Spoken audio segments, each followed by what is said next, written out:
All right, all right, all right, all right, all right, all right, all right, all right. We're back. We were talking about fucking mental health in America. No, the kid Florida Matt had just chimed in the comment section. He was saying like something that needs to be addressed. But the the brilliant, divisive nature of the American political system is why these common sense things take years and years and years to make a snail's progress. Like on, at the end of the day, bro, it's just like this shit should be done. Congress should be able to knock out this gun issue in a month. Oh, They no they doubt, have all no the doubt. data, They they have have all no. the resources, but what they don't have, honestly, is a true incentive to do so. Right. They simply just don't have that they don't have that. There's no reason why they should do that. There's dog. I just seen it like the Republicans are introducing some bill to like rename how we speak of the Armenian massacre. And shout out to all my Armenian people. But as a Jesus black Christ. American in the United States of America, who's a descendant of black natives and black slaves that was stolen from Africa and brung here, a group of people that truly has no immigrant past, right? I don't give a fuck about how we speak of the Armenian massacre in America in 2021 when it's okay to kill black people In the year and it's okay now to 2021, kill Asian people, and we're separating children from their parents at the border just to deter them from coming back to the at country. alarming rates. Like, fam, I just don't. That's what the Republicans that just lost the House and the Senate and all that shit. That's what they doing, Yeah. and it's a political tactic to slow things up. While y'all trying to argue the nation's real issues and get shit done that's gonna make y'all look good, Mm. we're gonna introduce this and we want to argue this right now. Right now, they want to argue about they want to stop. They want to start calling it a what is it a Holocaust instead of a massacre. So that, you Jesus. understand, the Senate has to like if they get enough votes to push No that through, disrespect to the they have to Armenian they have to people, talk but about that. They have to take that up. And now you better believe it. Every damn Republicans, congressmen, and senators gonna get up and want to have something to say about it. And they're gonna take as long as the time is allowed for them. They're gonna right. push shit back like a month. Whereas like this Congress could have been doing things that the nation needs to move forward, like the John Lewis civil rights bill, the voter rights bill, the Mm. anti-voter suppression bill, the anti racial profiling bill that Barack Obama introduced. I mean, there's a lot of things that they can do. Right. But But hey, we all know the Republican Party, like you said, they have no reason to do it. You know what I'm saying? let me say this though, because the way you said that, it just reminded me of something that I do want to put out there, and I think you'll appreciate this. We're gonna start calling. We're gonna say old politics, right? Old politics. The OPs, because The one OPs, thing yep. I've noticed, and I know you've noticed this too, there's a progressive wing of the Democratic Party that gets it. They're young, they're inclusive, they're multicultural. But I'm starting to notice that there's somewhat of a progressive wing of the Republican Party that have been stifled, cut out. And when I hear this, I mean, I can't remember his name, and I wish I did. I shouldn't even speak on it because I can't recall his name, but people probably will remember the story. Mm. Recently, young politician, good-looking guy, Republican, I believe, out of Texas. He voted that this was an insurrection and a terrorist attack on our nation. Right. Dog fam, he said everyone in his family and community has disowned him. He's getting letters from like old principals and people like disowning him, telling him he's a disgrace. And Because he did, he said fam, what was right. that Because he said that what he was literally accurate. says he literally said he went from being one of the more public, like they're young, one of the The star young promising star, promising star. Yeah. So he said he was like, I'm pretty sure I'm not going to get reelected in my district, and I literally don't have any friends and family no more. That's how polarizing this shit is. To some people, it's just on TV, like, oh, those people were tripping, Yeah. whatever, and they go on with their life. Right. But that's how the line is being drawn, like in our society every day. No matter how they like how, no matter how much lack of reporting it is on the mainstream, when he said that, bro, I felt bad for him Right. because look, you're not supposed to agree on everything with everyone. The beauty of our nation is that you don't have to. Exactly. It's a Right? dictatorship. So, It's not a fam, I dictatorship. have It's a friends democracy. that if they had to identify politically with something, they would and that they're being truthful, Most definitely be they most definitely Republican. probably identify more as a conservative / Republican. Than The a only difference is Democrat. they're not fucking card carrying racist. Right. Exactly. Yeah. Yeah. We Yeah. can That's have yeah. we can have logical conversations about things, and it's Still not. be friends at the end of the Yeah, day. bro. It's not about like, oh well, I'm trying to protect some kind of like white supremacist like ideal. Like, Right. if I bring data that says, oh no, this is skewed this way, Mm.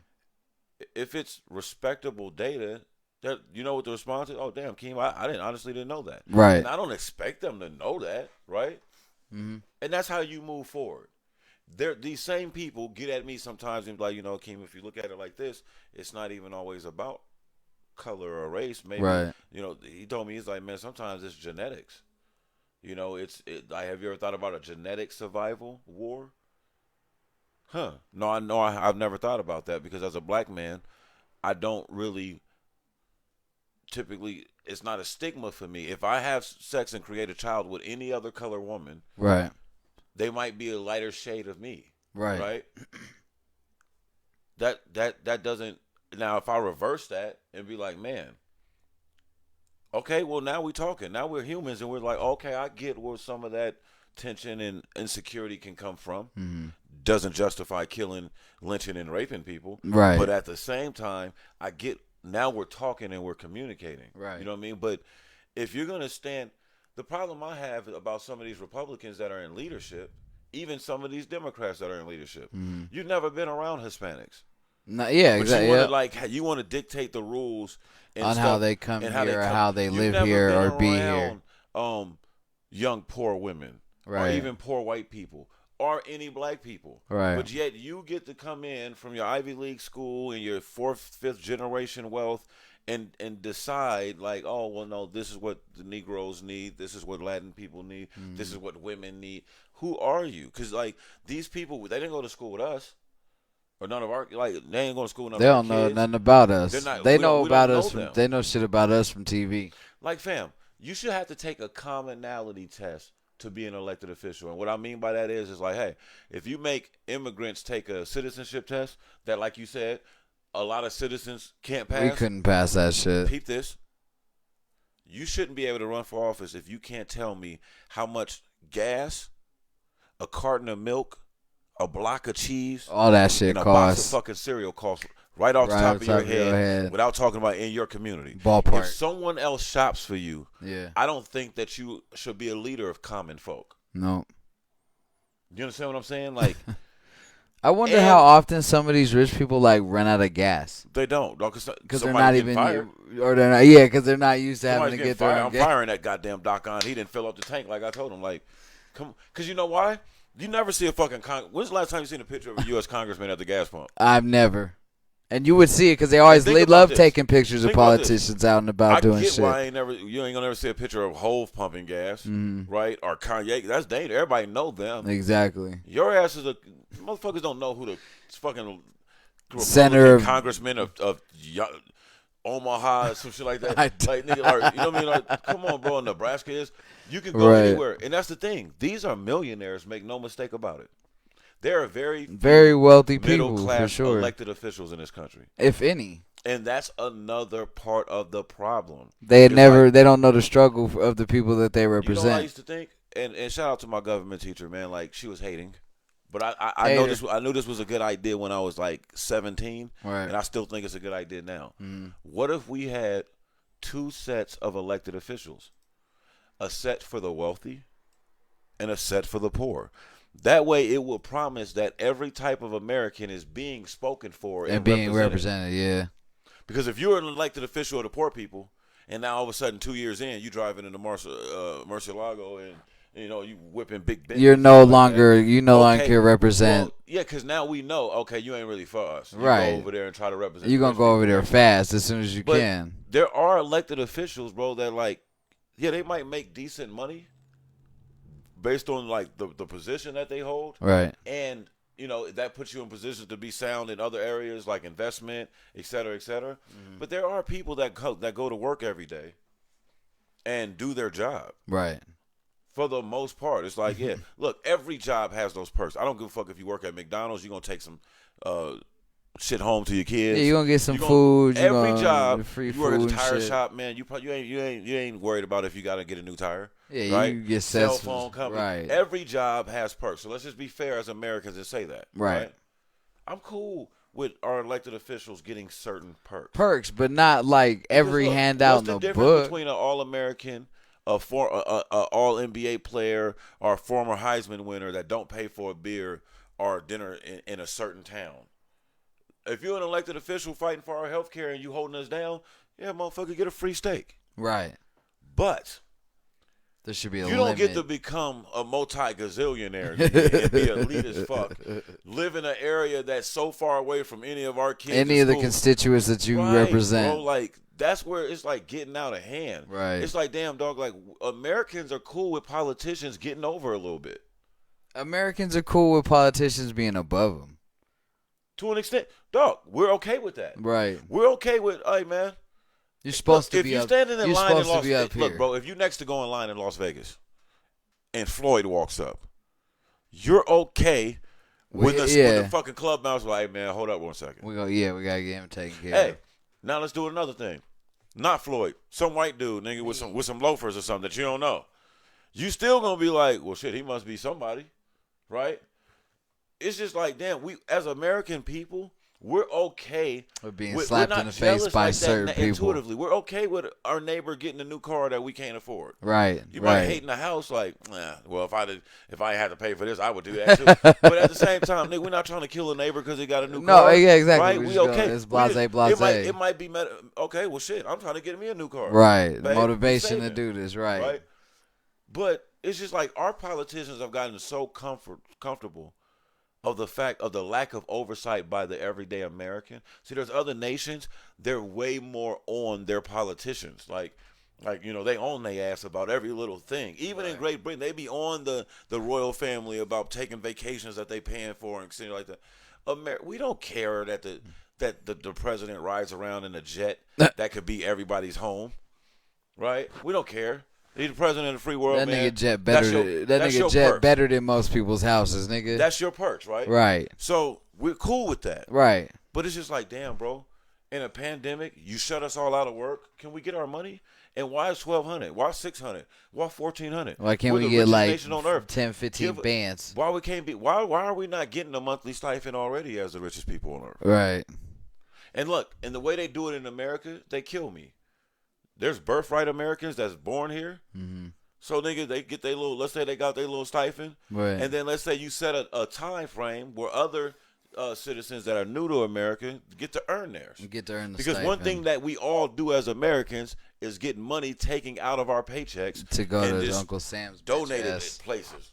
And they don't ever have to give us a fucking invoice on what they did with the taxes. They don't show us. I don't know what the state of Nevada did with my money. They don't show us a tenth of the shit that our tax money goes towards.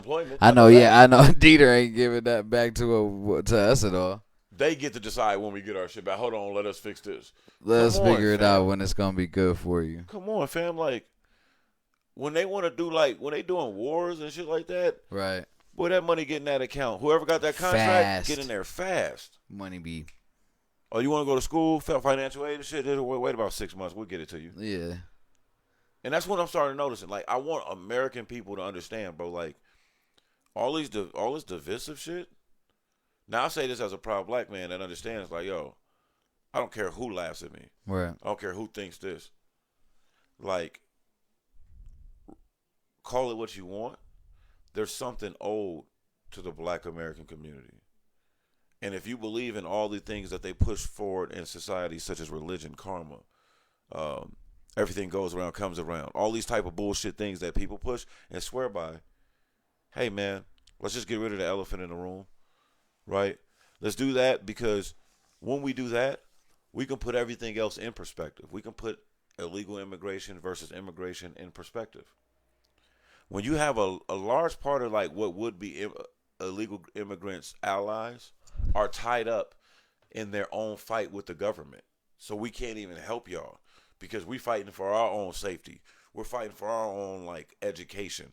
We're fighting for our own health care. Right. And like we were saying the other day, it's just like, bro, we never hear them saying like, yo, we're going to fix up South America. Yo, we're going to run these cartels out of Mexico. So you know that they're serving a purpose, man. And it's just like, we got to wake up, man, as a people. Everyone needs to be more hands-on and politically astute. And your platform, no matter how big, little, or small, is yours, man. And everybody just got to speak their truth, man. So, you know, that shit's a real one. That's a real issue that we're dealing with.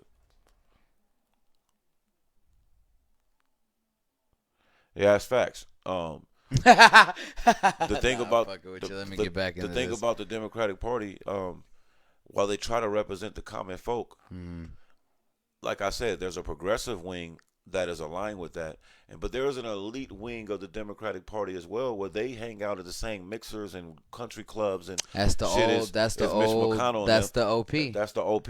So it's on both sides, man. Old politicians, that's like, we gotta get them. Just like old media needs to get the fuck out of here. Old politics have to get the fuck out of here on the Democrat and Republican side. Like, yeah, look at your there's man. OP Remember, everywhere. Hold shit up like, well, no, I'm not gonna vote, bro. Everybody that got the D next to their name like is on this side, right? Except including all the people that voted for you, right? What do you mean? Fuck is wrong with your ass?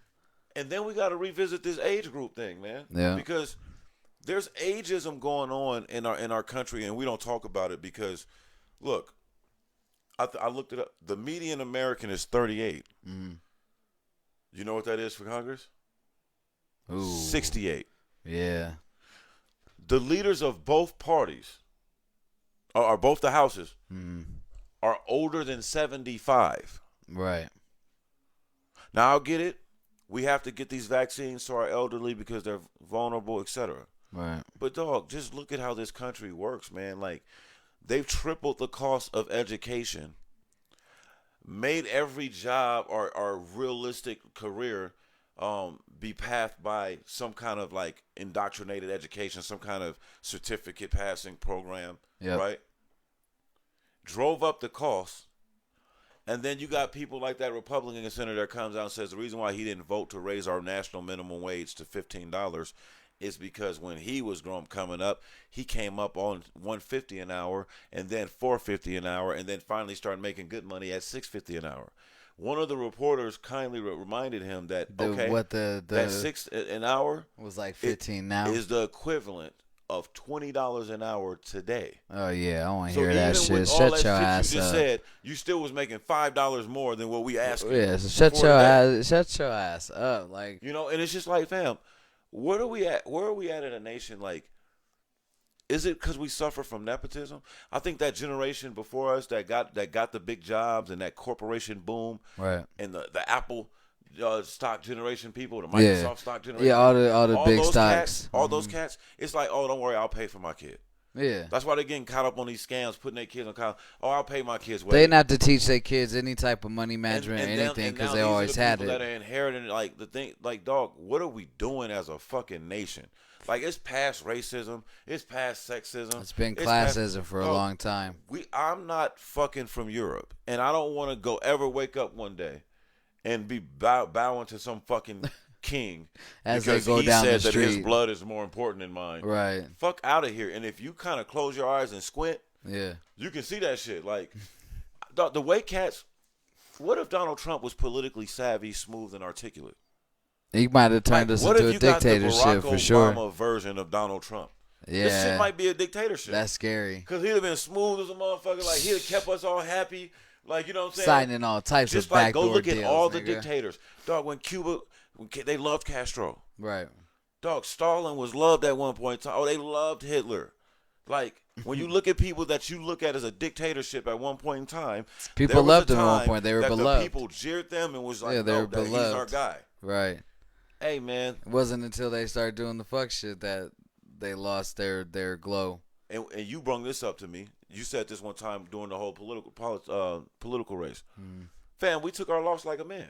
Exactly. Yeah, we took our loss. You think like it a was man. hard it wasn't hard as a black American to go from Barack and Michelle to fucking Donald Trump? To Donald? Like, especially after Donald Trump, the way he mistreated Barack and Michelle while they're in office, saying And the way saying that it was he illegal, just saying that he was he wasn't supposed just to the be way here. that and the way that Trump ran his whole campaign. And then he runs his campaign God on being damn. low key racist. Well, not low key racist. Very racist. And then you just gotta think, there's a black American that finally in the United States of America, right? It's not the first time in North America, if you do your research, but the first time of the United States of America, we had a black represented family representing us, right? And for the most part, in terms of inclusiveness, second to none. There's never been a president more inclusive to all than Barack Hussein Obama. So at the least, no matter what you think about his policies, right, and anything like that, at the least we can usually all agree on that. For us as a culture and a community to now wake up one day and Donald Trump is the president, like, if you don't think that there was a group of black people that wanted to go shoot something up or go burn something or go do, we did. Like, fuck. But guess what, though? We're like American. And this is what it means to be an American. This is America. Guess what we going to do? In them next 4 years, all them little knuckleheads on the corner that we know ain't vote, we going to clown their asses until they go vote. Right. That's how Georgia got one. Because I remember when Twitter was clowning and threatening to boycott every fucking rapper from Atlanta. And every time a rapper from Atlanta like posted something like, "Yo, why you buying those diamonds? I hope you when you get telling niggas to go vote." It became a thing. Like, well, shit, bro. Like, Georgia probably stood up like, "Hey, man, we got to come through on this election, or we're gonna be looking foul again." Like how Texas gonna be looking in 2 years if they don't show up after what they went through and how they was treated. You know what I mean? Foul shit, man. You keep Ted Cruz there. Your motherfuckers are dumb. I'm gonna get some water. Do your thing. Go ahead, man. I'll hold it down.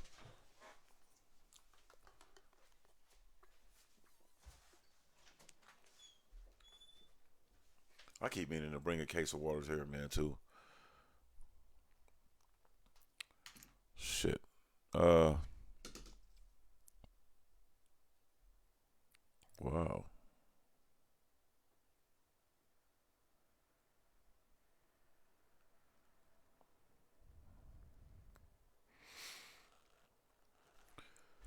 Yeah, man. I don't know. I think that it sounds cliche to just tell people to go vote. And it sounds cliche to just tell people to we get on this platform and we speak about Democrats and Republicans. But I don't think you all understand. We didn't create that narrative or that terminology. It's more so just that's what they call themselves. We like to correlate it to gang culture, like a lot of things in this country.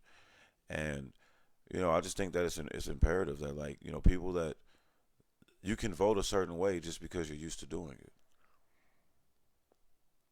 But when you look and see 70-odd% of people that claim to disagree with Joe Biden as president and the Democrats, and they claim to not even recognize him as a legitimate president. But over 70% of polled Republicans agree with the COVID-19 relief bill.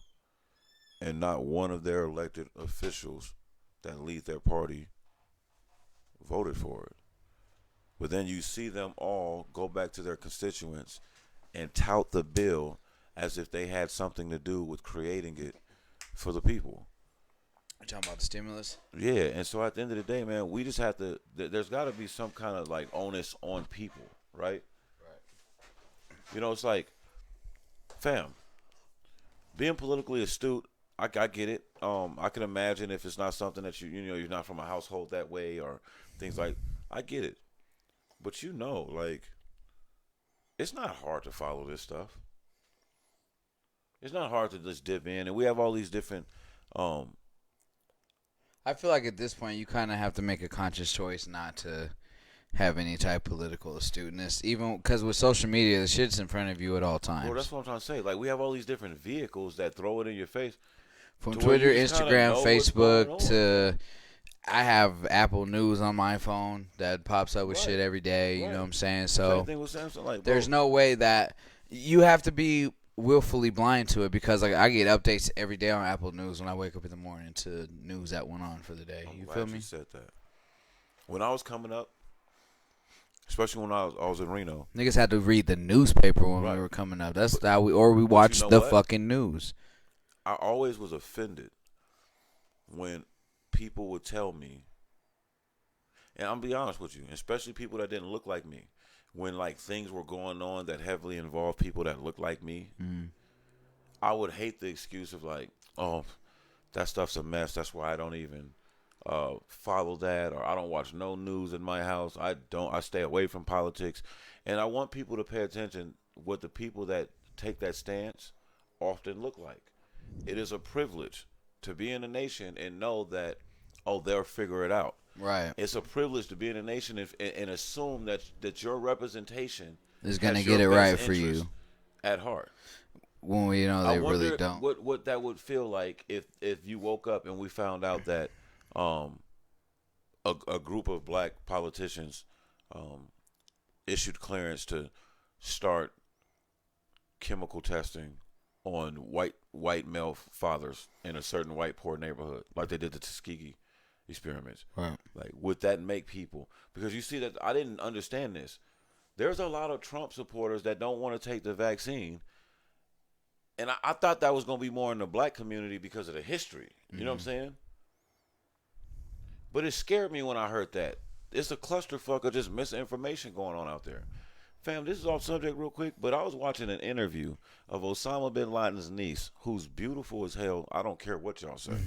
She bad. Bad. But she's a Trump supporter. And the whole thing was like, yo, how the fuck did you become, how are you Osama bin Laden's niece and you're a Trump supporter? The shit that blows my here's what also blows my mind is like you're talking about a lot of these Trump supporters not supporting the vaccine.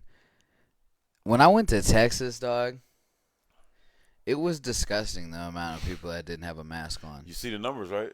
It's But hold on, though. This is the fucked up part. Not just in Texas, though. And that's the part that I knew was going to happen. because they're going They're other spiking places, the numbers bro. up nationwide because every idiot from here or anywhere else that's locked down is like, oh, they're open in Texas. I'm going to Texas. Right.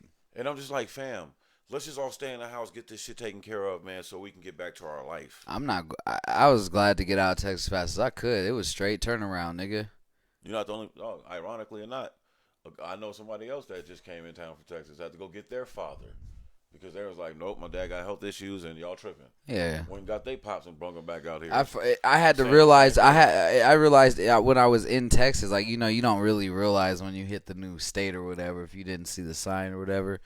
We get to Texas and get some gas like outside of Lubbock, and I'm just looking. I'm like, and motherfuckers are looking at me crazy because I still have my mask on. Right. I'm like, you know what's crazy? The mask is, they be looking at me like when I got my mask on in certain situations, like even out here, like, right. Like you the motherfucker that, I don't know, like you didn't came with your disinfectant spray on a regular day and sprayed off the handle before you walked in the classroom or the bathroom or something. Like you did that 5 years ago. Yeah. Or better yet, they looking at motherfuckers with their mask in certain places like you Mike Jackson when he was wearing it. Right. I used to think that was the weirdest shit in the world. I'm not gonna lie. It was a time that I told myself, like, bro, if I ever got to holler at Mike Jackson, I'm gonna ask him, why do you wear that mask? And I heard from other people, so he didn't get sick. Why it was, and John Sally said Michael Jackson told him, like, and he said that he was getting sickly, he was having some issues, and like all these little like they couldn't figure it out. Right. And he started thinking, like, well, damn, ever since college. I'm 7 feet. I've been packed in airplanes with no circulation. I'm traveling all around the country. Well. He started wearing a mask. He said before COVID, anytime he's in the airport, he just does it when he travels and in the airport. Right. And he said he hasn't been sick since traveling. And I thought about that. Even when it doesn't get you to the point where you bedridden or something, you still might feel if you travel, a little especially weird. across the country or something, you do feel a little something sometimes. Like, feel a little strange. Ooh, like, yeah, like a little lagged. Right. That's not jet lag. That's not from the jet lag. Exactly. Right? It's Yeah, extra. like so. When he said that, I was like, I get it. Dog, I felt. I don't think I'll ever not wear a mask in public. I'm sorry. I felt infected. Whole state feel dirty, huh? Like I'm dead ass, bro. But I'm that's what what the mask. That's what the mask has done to me at this point. It's like I feel like somebody without a mask, you're contaminating my area now, dog. Fam, And there might be nothing wrong with not you. illegal? Like I just feel like okay, it's not illegal. The governor could do that. Joe Biden and Kamala should be able to do something, right? Like, okay, well then we shutting y'all down. I don't know. Like, this is what I mean by I shutting don't. y'all down. They should be able to do This is something. what I mean by it. If Florida and Texas want to open, Right. when the the governing body of the country, the feds are saying, no, it's best for we to shut it down. Right. If you're from those states, you shouldn't be able to go nowhere else. Or you should lose the funding for every day that you're. If I was Joe Biden and them, I would defund the shit out of them in every way that I can, and surely shut down all airports. Right, and surely facts. Trains. You motherfuckers can't.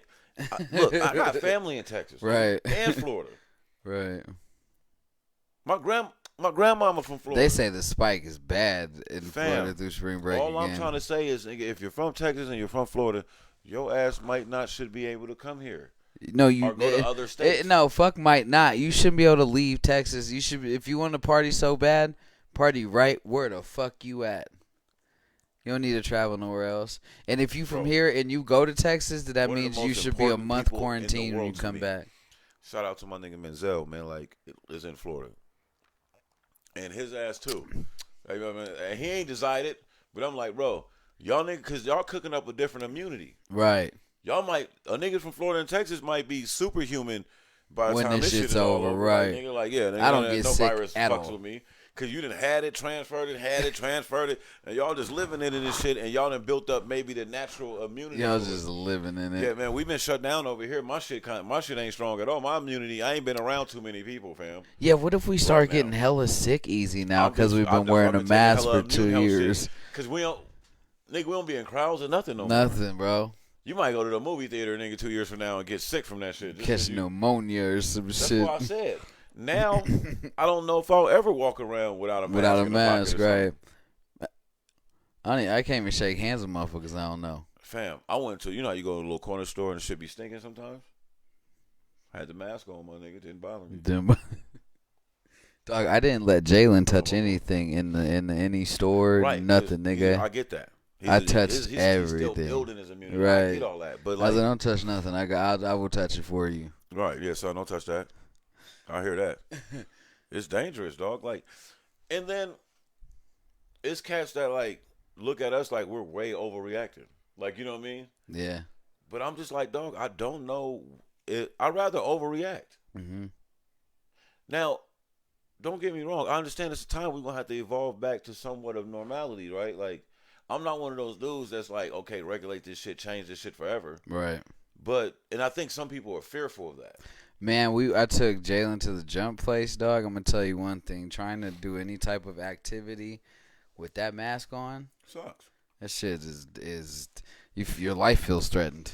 Fam, my boy, like one of my old friends, man, like not old friends, shit, nigga. I still love him. We friends, like, but like his son is in high school now, and we all used to hoop and shit. So his son's hooping. So I've never even met his son, but I'm proud of him. I've watched him develop. I know what his father's teaching him. Same shit that we was taught. Right. Right? So I was keeping the tabs on. I'm just watching.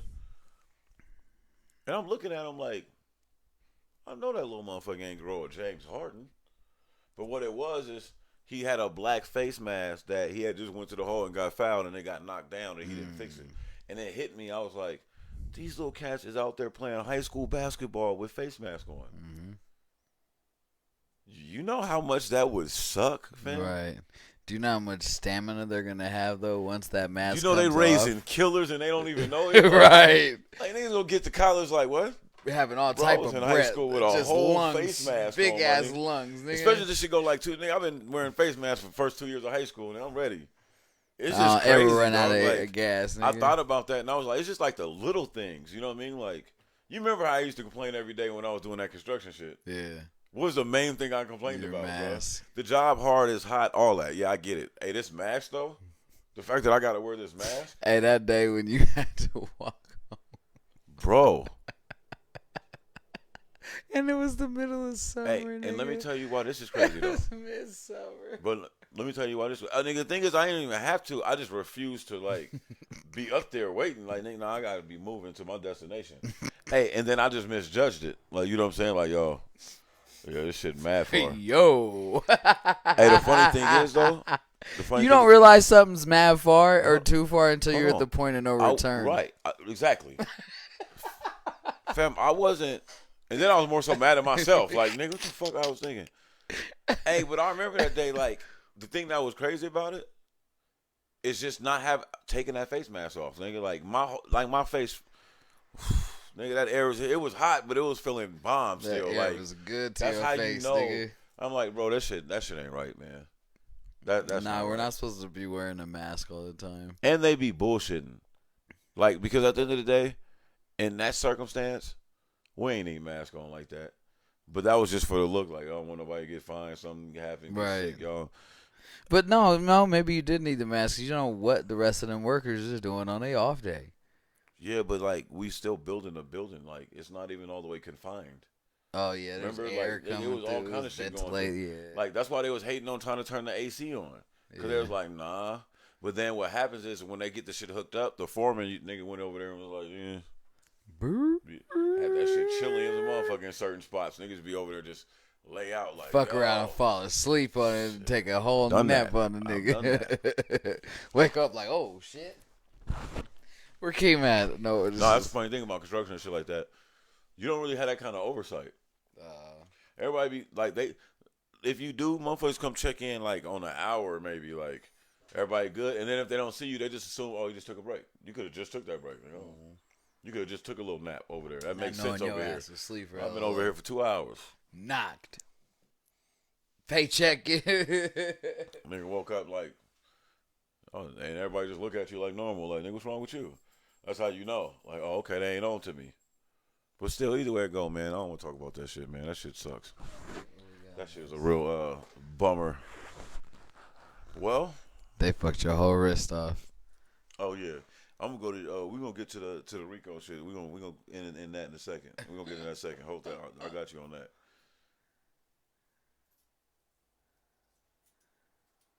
What's that nigga's name? Duke. What's up with Duke, man? Which one? I know we're not talking nail about art. What's up with your boy Lil Pump? Who boy? I'm not even gonna lie, man. Y'all both got dreads. I'm not a tough guy. I'm not a gangster. I'll slap the shit out of Lil Pump, bro. Right, it's almost like you have to at this point, dog. Like, hey, my nigga at the Trump rally told everybody to make sure they go vote 2020. Like, nigga, I was like 2020. The fuck, damn, nigga. What? We had months. What election nigga cycle was you in, my nigga? My guy, your boy was high. Little pimp. Little pimp. So if you don't know, if you've been under a rock somewhere, if you haven't somehow seen this on social media, Lil Pump's new thing is he's rocking acrylic nails that match his toenails. And I don't mean like just he's paint with acrylic paint. No, they're the claws that they had to form and Some got nails like my sister, nigga. Right, like Ariva. And then got the shit with the little pointy shit that y'all do. He got the different He got the bejazzles. He got the shit with the matte paint on there, nigga, versus the little sparkly paint. Got it on his toes.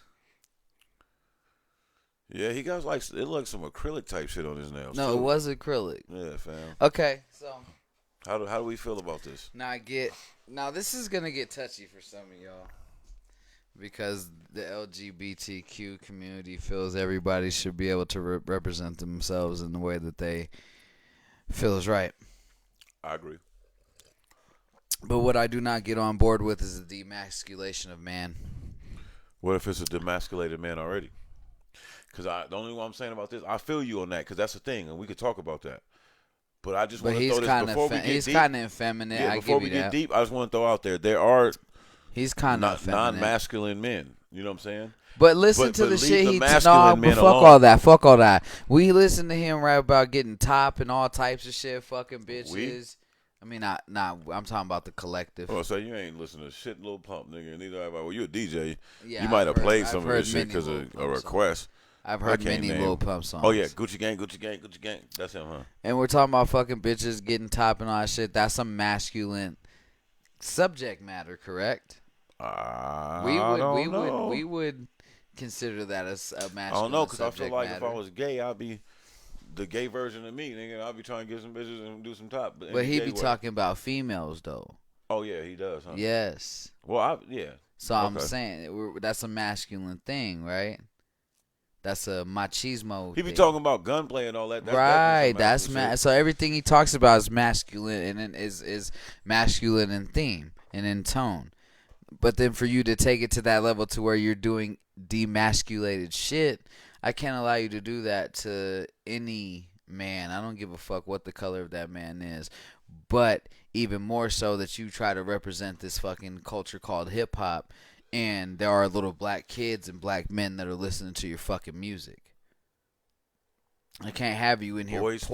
I can't have you in here poisoning that through our outlet. Period. I can't have you poisoning through our outlet. Period. Basically, I feel like they love that. The reason they love you, Lil Pump, and the reason that the white people love you, Lil Pump, is because you're poison to the hip hop community, and they love nothing more to be able to poison our hip hop community. This is where it gets tricky. Lil Pump is Latin. Oh, he is, huh? Lil Pump's Latin. So ex-Harvard kid. This is where he didn't go to Harvard. Is it a myth? That was a state. That was some like I don't learn. I heard that put that to bed. But like, this is the thing. Everything you said, there's nothing but there's truth in that. Right. But it's like evolved. You know what I'm saying? To where it's gotten even more trickier. Mm-hmm. Because here's a kid that's from the hood. Mm-hmm. Like there's a kid that's really. But there's this myth that if you're he's from Florida, right? Yeah, it's a myth that if you're from the hood and you're a minority, you're gangster. That you're gangster, right? Or that you're street. And a lot of non-gangster. We know a lot of non-gangster street ethnic kids from the hood. Mm-hmm. Some of them break the code and they get a chance to rap, and they forget who they were when they were when they could be in the streets, right? And they rap that shit and try to live by it, and that's where they get in trouble. I don't know what this kid stands for. He just seems like a shock jock to me at this point. Well, you know what it is with me? I think he's feeling his relevancy slipping from himself again. Because now the Trump thing's done. He ain't got no music out right now. Nobody's really fucking with him after the Trump thing. Oh, for real? He took a hit from that? He wasn't really doing nothing before then. Yeah, but I'm saying specifically that Trump shit had pissed people off. Of course. I know it pissed a certain caliber of people off. Like, it pissed the hip-hop community let's say off. Annoyed. Nah, because I don't even claim this much. I know I'm talking about the certain caliber of people. I'm sure some people got pissed. Yeah. Because some people actually look him, they'll put him on the best new rappers list and all that type of shit at one point in time. You never bought into that. Mm-mm. I never really bought into that. Like, even 6ix9ine. I thought Gucci Gang early music had more elements of hip I hop. thought Gucci Gang was just a catchy ass club song that I could play if I felt like the vibe was dying. He had a good song. He ain't had a good. It wasn't no lyrical content. It was just a good club track. It was just a good club track. You know what I'm saying? No, right. So I'm in the rotation. And that's the thing, bro. Like, I think sometimes, and maybe it's the powers that be as well, but they're putting these cats that are like one-hit wonders in like the forefront. Well, I can't call him a one-hit wonder because he's actually had a couple. He's had a couple chart toppers. He just hasn't had anything recently. Okay, let's say non-sustainable artists. Now we can say that. Right. For sure. They get the clout that like the OGs and legends got in our generation. You know what I'm saying? Like coming up, fam, it was a difference between like a Chingy and his hype and the buzz around him and like a Method Man. The thing about Pump, you get what I'm trying to say with that though? The thing about Pump is he was a rapper that made so much money and got a lot of deals, and he got a lot of good deals. The ones that don't do the and he's now to the point where he doesn't really have to do anything, but he still wants to be relevant. He's got dough. He's got a lot of it. Like them three, he's got 3 hits that did him very well. I know that they throw money away now. Right. And that's why I was saying, like, it's not even about the art no more. It's just about the algorithms game and the streaming game and the content game. And if you are doing music or something like that, great. Even these artists now, I mean, these execs, they sign an artist based on their internet activity more so than anything. Oh no, Either that, real, or, real. either that, or their street. It's You that got me? real. It's real. I'll pass it. Oh, Yeah, okay, I my wasn't bad. sure. My bad. I just don't like reaching for. Yeah, You know no, what I'm I'm saying? passing it. Else. That's real because lyrical content doesn't get you through the door anymore. Or rap talent, period. Let's say not even lyrical. But Remember, if I come through, all the dope on, artists ain't lyrical.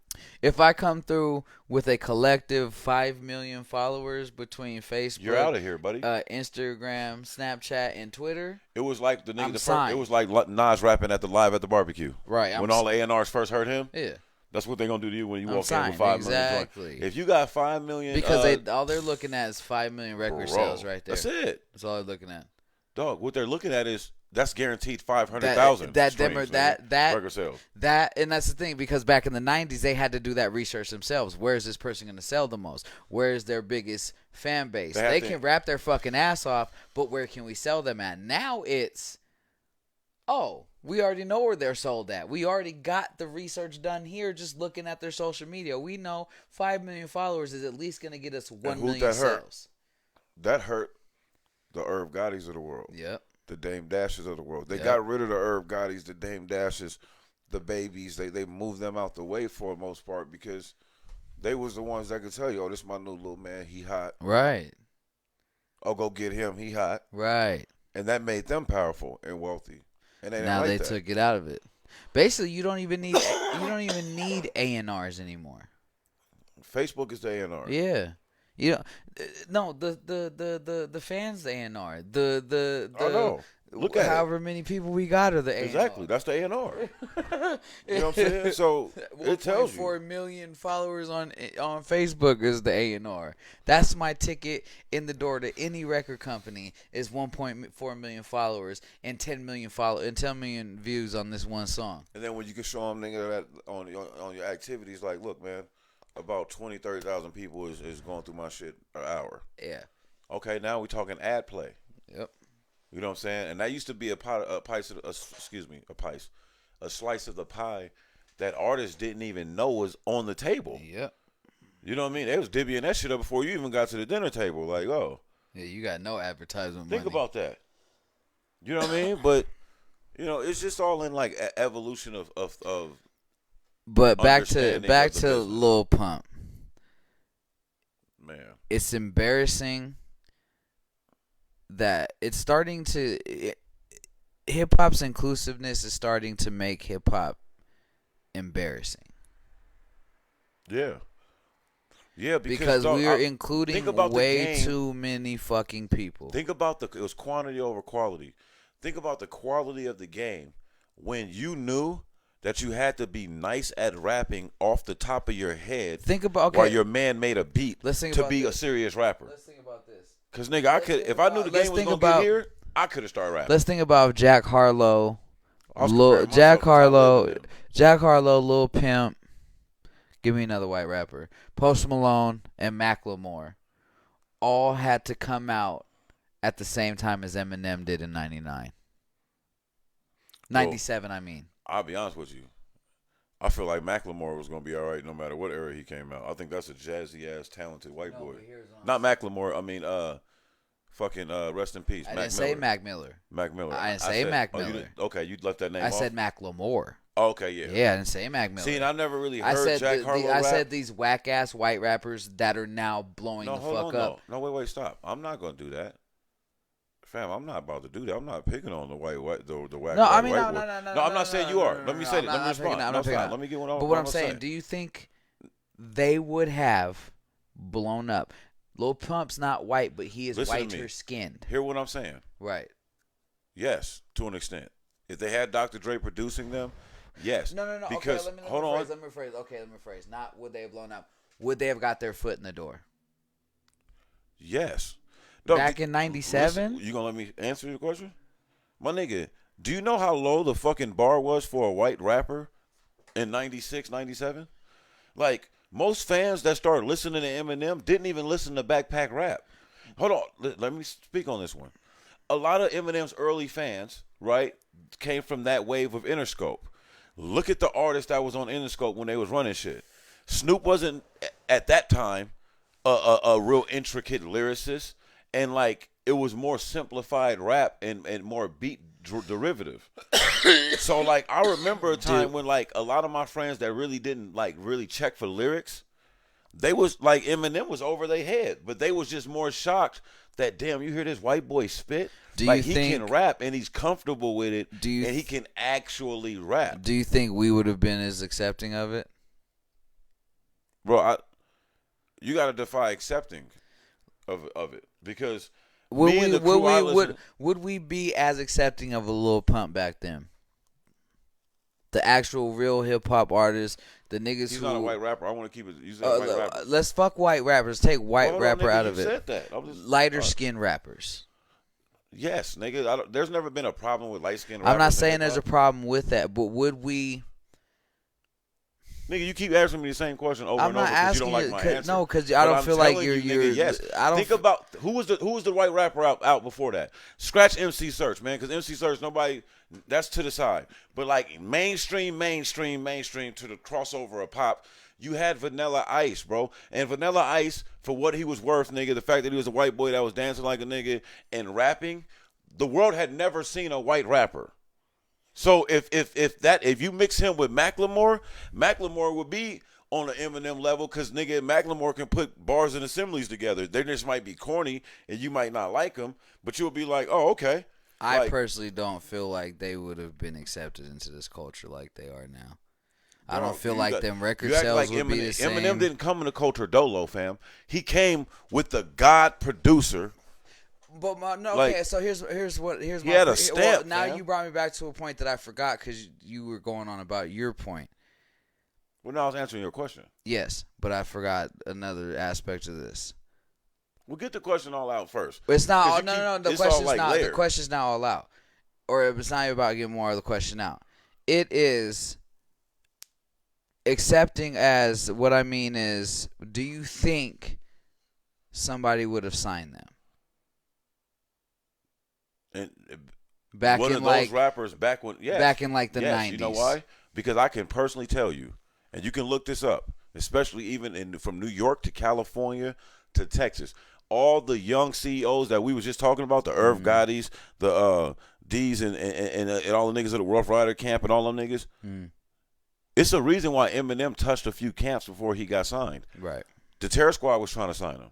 Like, nigga, everybody was looking for a white rapper that can go because they knew the culture had evolved to that point. They knew that dude was out there. But it was more about lyrics back then, though. So the people Was it really? Was it really? I feel like it was. Because you're being like biased by your age group. Nigga, Snoop stopped being a lyricist after his first album. No, I'm not talking about like just Dr. the West Dre's Coast. no I'm more when I think about hip hop. I think more of like fucking East Coast. But you didn't say none of that. And Eminem didn't get signed to an East Coast label. He didn't get put on by East Coast niggas. He got inherited. He got inherited and put on by LA. So that's what I'm going off of. Okay, but that's what I mean too. Is like New York, in New York hip hop and New York record labels were more lyric based. Right. Then so what you're saying, we're both right in what we're saying, but what I'm saying is I don't think any one of these cats, just like Eminem didn't, would get a record deal where lyrics and hip hop really matters. I don't feel like the West Coast in the 90s is where hip hop and everything really was at and where it really mattered, because hip hop to me in the 90s was lyrics, nigga. It was niggas. Yeah, but you know what I'm saying? But that's not what all hip hop is about. You gotta relax that. But that's my opinion. Because nigga, you act like Big wasn't getting spins. You act like niggas wasn't listening to KRS. Like, remember, if you were a hip hop fan at one point in time, all your favorite rappers was from the East Coast. Right. So every rapper from that generation, they did have the influences of, but they wanted to respectfully. They wanted to separate themselves, nigga. Right. They wanted, like, look, man, we gonna do it on our own vibe. I don't feel like Lil Pump. Hold on, and LA was coming from a funk scene, so that's when like all that G funk and all that shit came in there, because that was already what the black community in that era was listening to. I feel that. So they incorporated that to morph the sound, and then it gave it a unique West Coast sound. So now you can hear Hove on a song and be like, "Oh, nigga, that's a West Coast beat, nigga. Who produced that?" Because I don't feel like Damon them would have signed any of them rappers I talked about. Terror Squad. I don't understand why though. Diddy might. I think Listen, Diddy would. no, bro, I don't understand why. I don't understand why you're saying that. Because I don't. First feel off, like Damon and that was before their time. But what I'm saying is that, like, in terms of signing, dog, the record industry is about making fucking money. But I don't feel like they would have made money back then. Dog, the white people, dog, you're tripping. No, because what made what made black rappers from the hood start going platinum? Hold on, no, stop. What made black rappers in the hood from gangster rap to pimp rap to whatever start going platinum? It was the white insertion of the fan base. Nigga, white people didn't come from the culture of mixtapes where they can go up the street and holler at the DJ so-and-so on the block and get all the hottest hip-hop music, nigga, and mixed in mastered. I personally feel like you're giving them too much bail. I haven't given no bail at all. I'm stating all facts. I haven't given no bail at all. Okay, but I don't feel like they would have made it back then. I don't feel like they would be a quarter of as successful as they are now. Back then. I don't. I really don't. Well, maybe you just didn't do maybe because it seems like you got something that you want to say, but you hiding around the question. That's how it comes off. No, I'm not. Because you didn't just get your question off. I just don't feel like you kept changing. I don't feel like Lil Pump, Jack Harlow. Stop saying Lil Pump. Lil Pump is Latin, nigga, and is not white. I don't give a fuck how light his skin is, Dre. You don't get to make it. I don't care, but that's ignorant. You don't get to say, "Oh, he's white to me." Nigga, that's a Latin dude. Okay. Why you think he got all the... Hold on, stop. So hold on, stop. Fuck him then. Fuck him. Take him out of it. No, dog, let me finish, though. Jack Harlow. No, stop. Let me finish. Why you think it don't matter about how he disrespect the black community? He still got multi-million followers, Jack Harlow, Post Malone, and you can't tell me Post Malone ain't white. That nigga white. Post Malone, Macklemore, very white. Let's take the three whitest niggas in the game. Is Post Malone a rapper? Isn't he more in the lane of a white Akon? It's hard to say. Be facts. Right. Be You're facts. Right. Hold on, stop. Just calm I down. Can't argue with Isn't that he more like a white God Akon type person or something? That nigga you don't rap. You know what I'm going off of is how you're going off the fact that they're white, bro. It pisses me off with him. I do have to kind of take him out of it. It's because of how he came into the fucking game. Okay, that's a different conversation. Yeah, we can have that conversation. because let's so I have to take him out of it. I do have to take him out of it. Just so we don't lose my train of thought. That bitch ass nigga. Just so we don't lose my train of thought. What I was trying to tell you in the beginning. I can't say Russ because Russ is very culture appropriated. Not culture. Go ahead, because we both don't need to be talking at the same time. Go ahead. I guess I can really. You haven't even figured out what you really want to say. I guess I can really say Jack Harlow. Let me say what I'm trying to say. At the end of the day, nigga, I'm leave all white men out of it, nigga. White men don't make hip hop, nigga. They don't make this culture. Leave all the white boys out of it. Nigga, do you know how many non-rapping ass multi-millionaire platinum selling black motherfucking kids it is right now in hip hop? But they get a pass because their skin is fucking dark. And what we'll do is we'll write it off like, oh, that's that new shit. I don't fuck with that. No, nigga, that shit's whack. And these labels, and these labels, exactly. Yeah. And these labels are making them multi-millionaires. They sign them too, and making them rock stars so that our kids and shit can get poisoned by their harebrained asses. I don't have to have that we don't have to have that argument because we know Lil Yachty, fucking 21 Savage, who the fuck else? See, I mean, Quavo and them. They wouldn't have made it in the 90s. I don't think that's fair, dog. Kid look, bro, we were there in the 90s. You're not going every motherfucking rap group. First off, the West Coast come up is what made rappers have to be somewhat gangster. But nigga, there was talking about like the gangster aspect of it. Look at Humpty Hump. Look at Humpty Hump. There was an element of silly rap. There was an element of like, let's have fun and party and do silly shit. Nigga, the Yin Yang Twins, nigga, did I? Like, you know what I'm saying? It's lot of people. But we're talking like, we're hopping over the generation I'm speaking of. What generation you speaking Because Humpty and them, they put Pac on. They were to about 92, 93. I was going to say like 94, 95, but whatever. But that was when they were on their... But they still were a thing, though. Like they still had to, like they were still staples in the game. And I just named them, but nigga, you can all through hip hop until But late here, okay, '98 here's and what I'm shit, nigga, is saying. when Here's what I'm everybody had to be saying. a drug dealer, pimp, or gangster. In with the groups that we had in the '90s, right? It was eclectic. I wouldn't put a lot of the groups this day and age against them. I don't feel like they would have got the record deal back then. I can't, cause think about it. Quavo, let's put the Migos versus Outkast, both from Atlanta. No, but that's not a fair.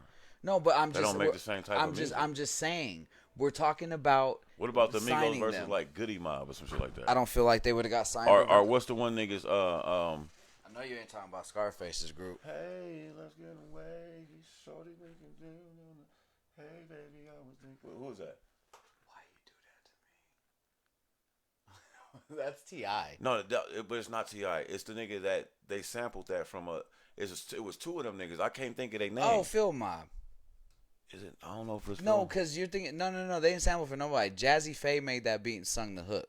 Yeah, so like Hey, I'm Let's thinking Get of. Away. That's me. My mistake. Dog, I can't. It's gonna come to me. But it was two niggas. I think they was from Chicago or something like that. It was Phil. It was probably the Phil Mob Phil niggas Mob under niggas, Jazzy bro. Faye. But it wasn't Phil Mob. But look, all I'm trying to say, dog, is there's always been an element of corny. There's always been an element of like just lighthearted. Or let's put who else is a Southern group? There's a lot of motherfuckers. I feel like the that, Goody though. Mob, but not even just Southern groups though. Just through the like culture of hip hop. There's always there's got to be a place for motherfuckers that do silly shit. I like the Migos. I'm taking a shot at somebody that's not whack. Dog, it's not a shot. We're not taking a shot. At I nobody. can't. I just don't feel like Yachty would have made it back then. Let's be real.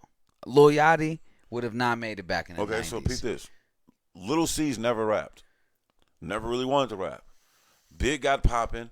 Didn't feel comfortable leaving his little man in the hood and was like, bro, you coming with me, nigga. You going to be a rapper, nigga. And start calling you CZOs, Little C's, and start writing raps for him. So, like. Somebody could have wrote raps for him. What are we talking about? Like, nigga, I mean, Crisscross and them, nigga, had a great career. Bow Wow was successful. Nah, but I feel like all of them are better than Lil Yachty to me. Why would you say? But you're saying that because you received them when you were young.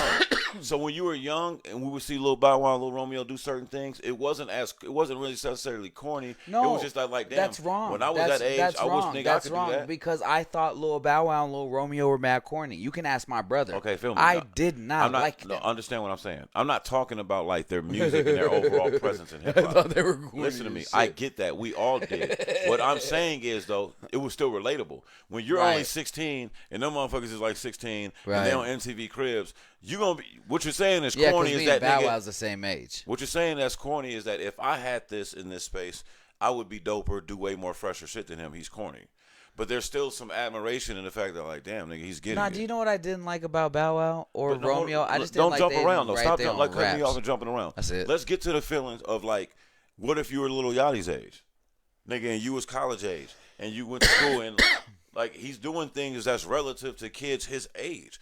That's my problem with a lot of this. Nigga, a lot of these motherfuckers that niggas talk about, they're not making music for you.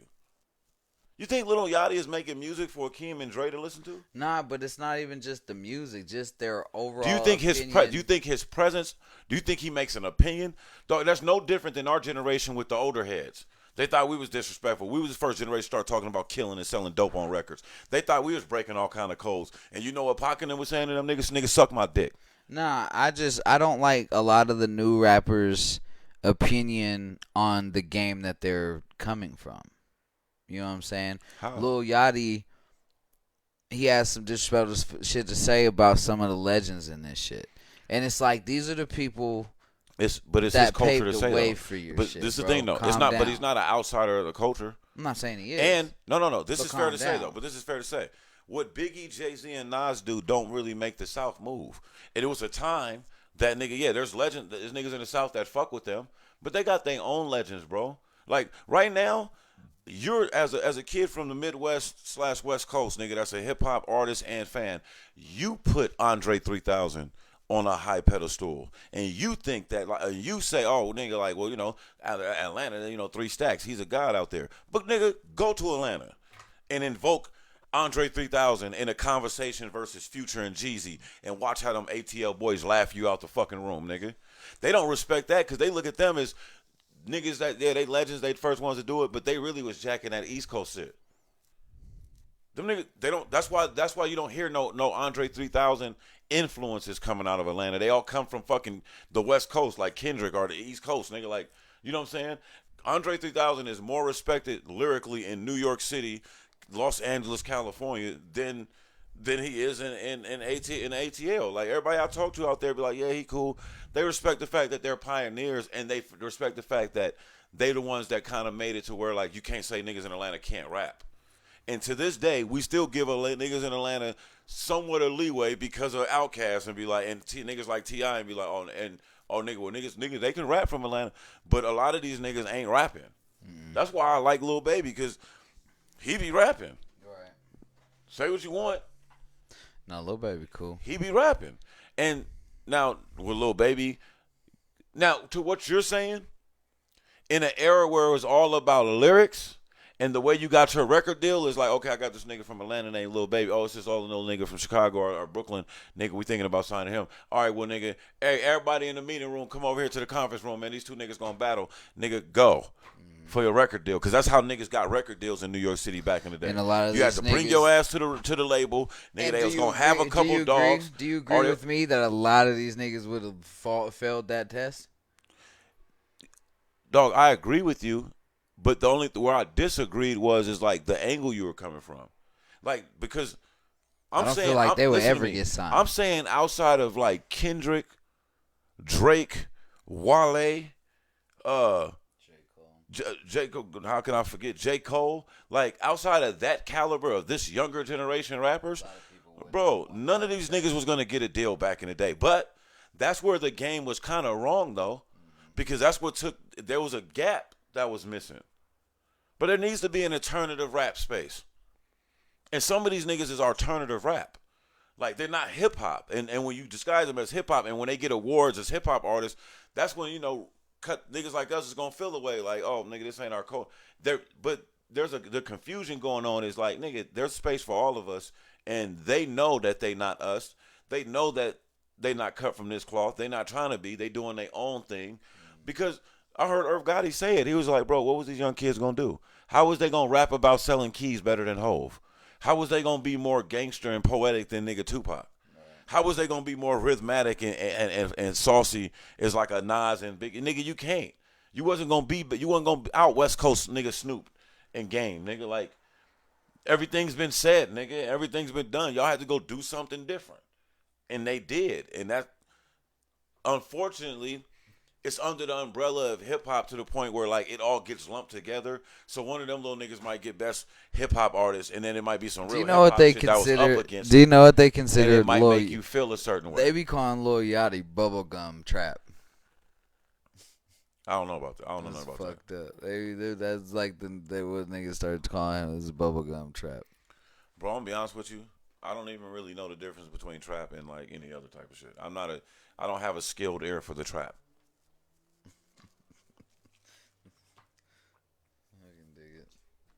I mean, some niggas, I like trap beats. I don't even know what. Okay. Oh, tempo. That's the best way I can explain it to you. Trap is from 70 to 80, or from 140 to 160. That's BPMs? Yeah, it's the best way to explain where trap. So that makes sense. Falls in the realm. No, that makes sense now, because I was like, well, shit, nigga, how's it? That's how you differentiate trap music. Yeah. No, that makes sense. That makes sense a lot. It's a tempo.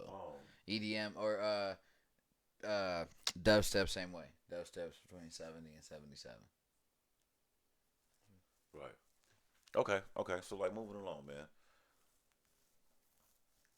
I want to get to I'm gonna what you was talking about with the Rico shit. We're gonna finish it up. That's gonna like finish up where we going, because we kind of getting in that area real quick. And what I want to talk about that is we're gonna revisit the subject. But this next couple of topics all go together. I'll start with the last entertainment aspect of it. We had just seen that recently, like NBA YoungBoy was was in Los Angeles. Mm-hmm. I think it was in LA. And the Feds did a raid, and he was caught with the use of a K9 trying to flee the city, I believe.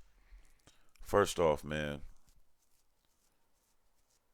I'm not gonna get too opinionated on the kid's case. You niggas can't I don't stay really out of know trouble. what's going on there. But I just wanted to start with that, and then if you don't understand, and I'm talking to like mainly, I'm talking to the street niggas, man. If you fancy yourself a street nigga and you some kind of gangster, you about that life, fam. I just need y'all to understand that, or I need you to go read the Patriot Act. See all these people yelling gang, and before you get your gang branded on you, or you join the neighborhood gang, and even niggas that's just group of friends, and you make up a handshake and a hand sign and start calling yourself gang. Hey, we need to get that shit out of our vocabulary, fam, because through the Patriot Act, Everything you can say and do will be held against you in a court of law. That shit means so much more right, now than it did before. fact. So like through the Patriot Act allows for you to be basically it terrorizes all gangs as terrorists. Um, it, you are a terrorist in the eyes of the law. So let's pay attention. Right now, they have a hard on for gangster rappers. So like if you're a rap star and you claim to be affiliated in a gang and you go do these interviews and you're talking about your gang They and gang activity and you know I'm second generation gang and you They letting them watch. know what happens is, bro, it is allows for these things to kick into play. Um, they have investigations and they have books open on every gang in America. And as soon as one of the niggas from your hood blows up via through sports or some form of entertainment, and they have the data of them hanging out with you, associating with you, paying for things that you might benefit from, that's going to be the head of the RICO. Now, when Casanova got hit, everybody thought they was going to use him to try to make him a squeeze guy. Yep. And then we just found out that the feds are saying, no, he is the guy. He's the head of the snake. A multi-million-dollar career is in jeopardy. A lifetime of family and, you know, living is in jeopardy because of a simple gang affiliation. Because once you're affiliated of that gang and they dub you to be a leader or influencer of the gang, you're now accountable for all the things that the gang has done. And we all know that black gangs especially aren't that fucking organized. So niggas will see Crips on the movie and be in like some small town in Minnesota and be like, fuck it, we gonna be a Crip gang set. And they go get some blue rags, nigga, that, you know, and nigga, they start cripping. There's no original Crip gang members from LA flying around certifying all the gangs. Yep. Like, it's not like that. So because of that, it makes you all victim. And if you go back and look at the research from when the Crips first started, you know, they would do a crime that had nothing to do with the Crips, and if they couldn't solve it, the police and the media would just blame it on the Crips because, you know, they became the scapegoat, and now look where we are today. You know, like what was supposed to be a positive organization is looked at as public enemy number one a lot of the times. So I just wanted to pose a question to, like, you know, those listening and chop it up with my boy Doc on about the fact of, like, one, we seen what they did with the mob. This is how they tore down the mob with this racketeering shit. So now you have the racketeering laws coupled with the Patriot Act, and now we're starting to see them infiltrate and move in on neighborhood black and Latino street gangs. It's getting real out here. You know what I mean? Well, here's the thing: is like everybody wants to use fucking social media to gangbang and shit on, and then they wonder why they're fucking getting caught in RICO cases and shit, nigga. They're using your social media to put you behind bars, bro. And They're using your tattoos, I don't your music, understand how you your guys, artwork. how you haven't figured this out yet, and you guys are still doing the same shit, threatening each other and all types of shit on Facebook Live and shit. Like this shit really disappears. The internet's undefeated. Nothing really ever comes down off the internet like you think it does. So the quick question is, We know who history is. We know how this shit go. We seen all the movies. Right. You a Detroit boy. I'm a native of Brooklyn. We know we're from mob cities. Right. We live in Las Vegas. Right. Are rappers the new mob in the eyes of the federal government? I feel like the federal government has turned rap and rappers into the Same new thing. mod. No, that's what I'm saying. Yeah. Like, in terms of how they view them and how they're attacking them and how sometimes they even violating some of their civil rights, going after them and lumping them in with other well, we already see this right now with Casanova and this RICO case he's facing. Yeah, so that's exactly what the fuck they're doing. But they did the same thing with 6ix9ine. They did the same thing with Bobby Shmurda. They did the same. They're doing this. Dog, they put X-Rated in prison for 26 years. That X-Rated. He rapped about killing somebody in one of his songs. So, and there's several other lower tier rappers that we don't really know all like that. That when these stories come up, like how they basically use their mixtape. Look at Yellow B. Look at not Yellow B. 600 BZ threatens Tekashi 6ix9ine and gets a warrant. And you and I both know that didn't come from Tekashi 6ix9ine calling the police. Right. That came from the police looking at your dumbass some silly Instagram people are really post. gonna go with that. Right. Like, 6ix9ine had the police do this and like some cop looked at your dumbass post and decided to put a warrant on your not stupid some cop. ass. The Internet Task Force. Yeah, exactly. Yeah, like right like now, we don't know that there. Yeah, let's just exactly. say this There for the people. Internet task Right force. now, there is an Internet Task Force. The Hip Hop Police isn't a figure of speech. There are two different separate units. They have different. Every wing has an internet division where all the kids that you made fun of in school that like to just live in front of the computer, the niggas that was just head in front of the computer the whole time in college, they're getting paid a couple $100,000 a year to just watch you, buzzwords, code words, and they create databases. You know what I mean? Like all this shit niggas you tell me, I got an iPhone, fam, because they can never come into the crowd to the cloud and iPhone. Bullshit. Go ask Casanova that. They all in the his things cloud that he right was now. sharing and saying He's in private all in his cloud. his so-called cloud that the feds didn't have access to, that Apple was going to stand up to him for. Apple don't give a fuck about Casanova or none of that. First of all, you're talking about the federal agents. Then the federal agencies. You're not going to be able to have anything that they can't have access to if they need it. Right. That shit. It's just we just got to wake up. It don't make sense, bro. And so that's what you're dealing with. You're dealing with a person that didn't really have a reason to have his phone tapped. Oh, he's in a gang, so we can't tap his phone. That's the thing. Nobody acts like, wait, who was the first flip up? Like, what made the feds have an open case on Treyway for 10 years before Tekashi joined? And just so you know, fucking RICO case is a case put together to be able to take a whole organization down at one time under one court case. So, what happened to make the feds have an open case with informants already 10 years before Tekashi even joined the gang? Yeah. What happened? Nothing happened. You motherfuckers was walking around being gangsters, documenting it. All I got to do as a federal agent, get a portfolio going. Look, there's several members. Oh, they're growing. There's one on the south side of the city. Now they're more on the north side of the city. They're all over the place. Now a rapper. Now, before that. Oh, nope. We got some over in the next city, mirroring over. We better get a file on these guys. Yeah. This is a growing entity. They're a threat. They're a illegal entity in this community. Right. So the feds open up a file. Okay, they learn your handshakes. They learn your tattoos. They learn your colors and your sayings. They learn who you got beef with and how you move. And they don't give a fuck about you killing all the black people that they're going to watch you kill in the mist and selling all the drugs and bringing down everybody's property value. That you're helping them do what they want you to do to a certain community. Right. So they don't care about that. You're doing their dirty work for them, right? But like my boy An said, when one of you go to the NBA or become a famous rapper, changes the whole game. Okay, now we might ready to come hit the raid on these niggas. Now you're high profile. Now they whole profile. Now you have a millionaire in the crew that can fund certain activities, et cetera, et cetera. Yeah. And they could make you a part of this gang conspiracy just because your man's a gang member and he's in the same video with you throwing up gang signs. And every time there's video of you doing live in your car, y'all ride and he throwing up gang signs. Yep. He always wearing the same gang color. He just hanging out with you. He know you ain't in his gang. Right? He respect that you ain't in his gang. But the feds look at it like you're a multi-millionaire. Hey, nigga, fix your motherfucking brakes. You're like a multi-millionaire. Relax, bro.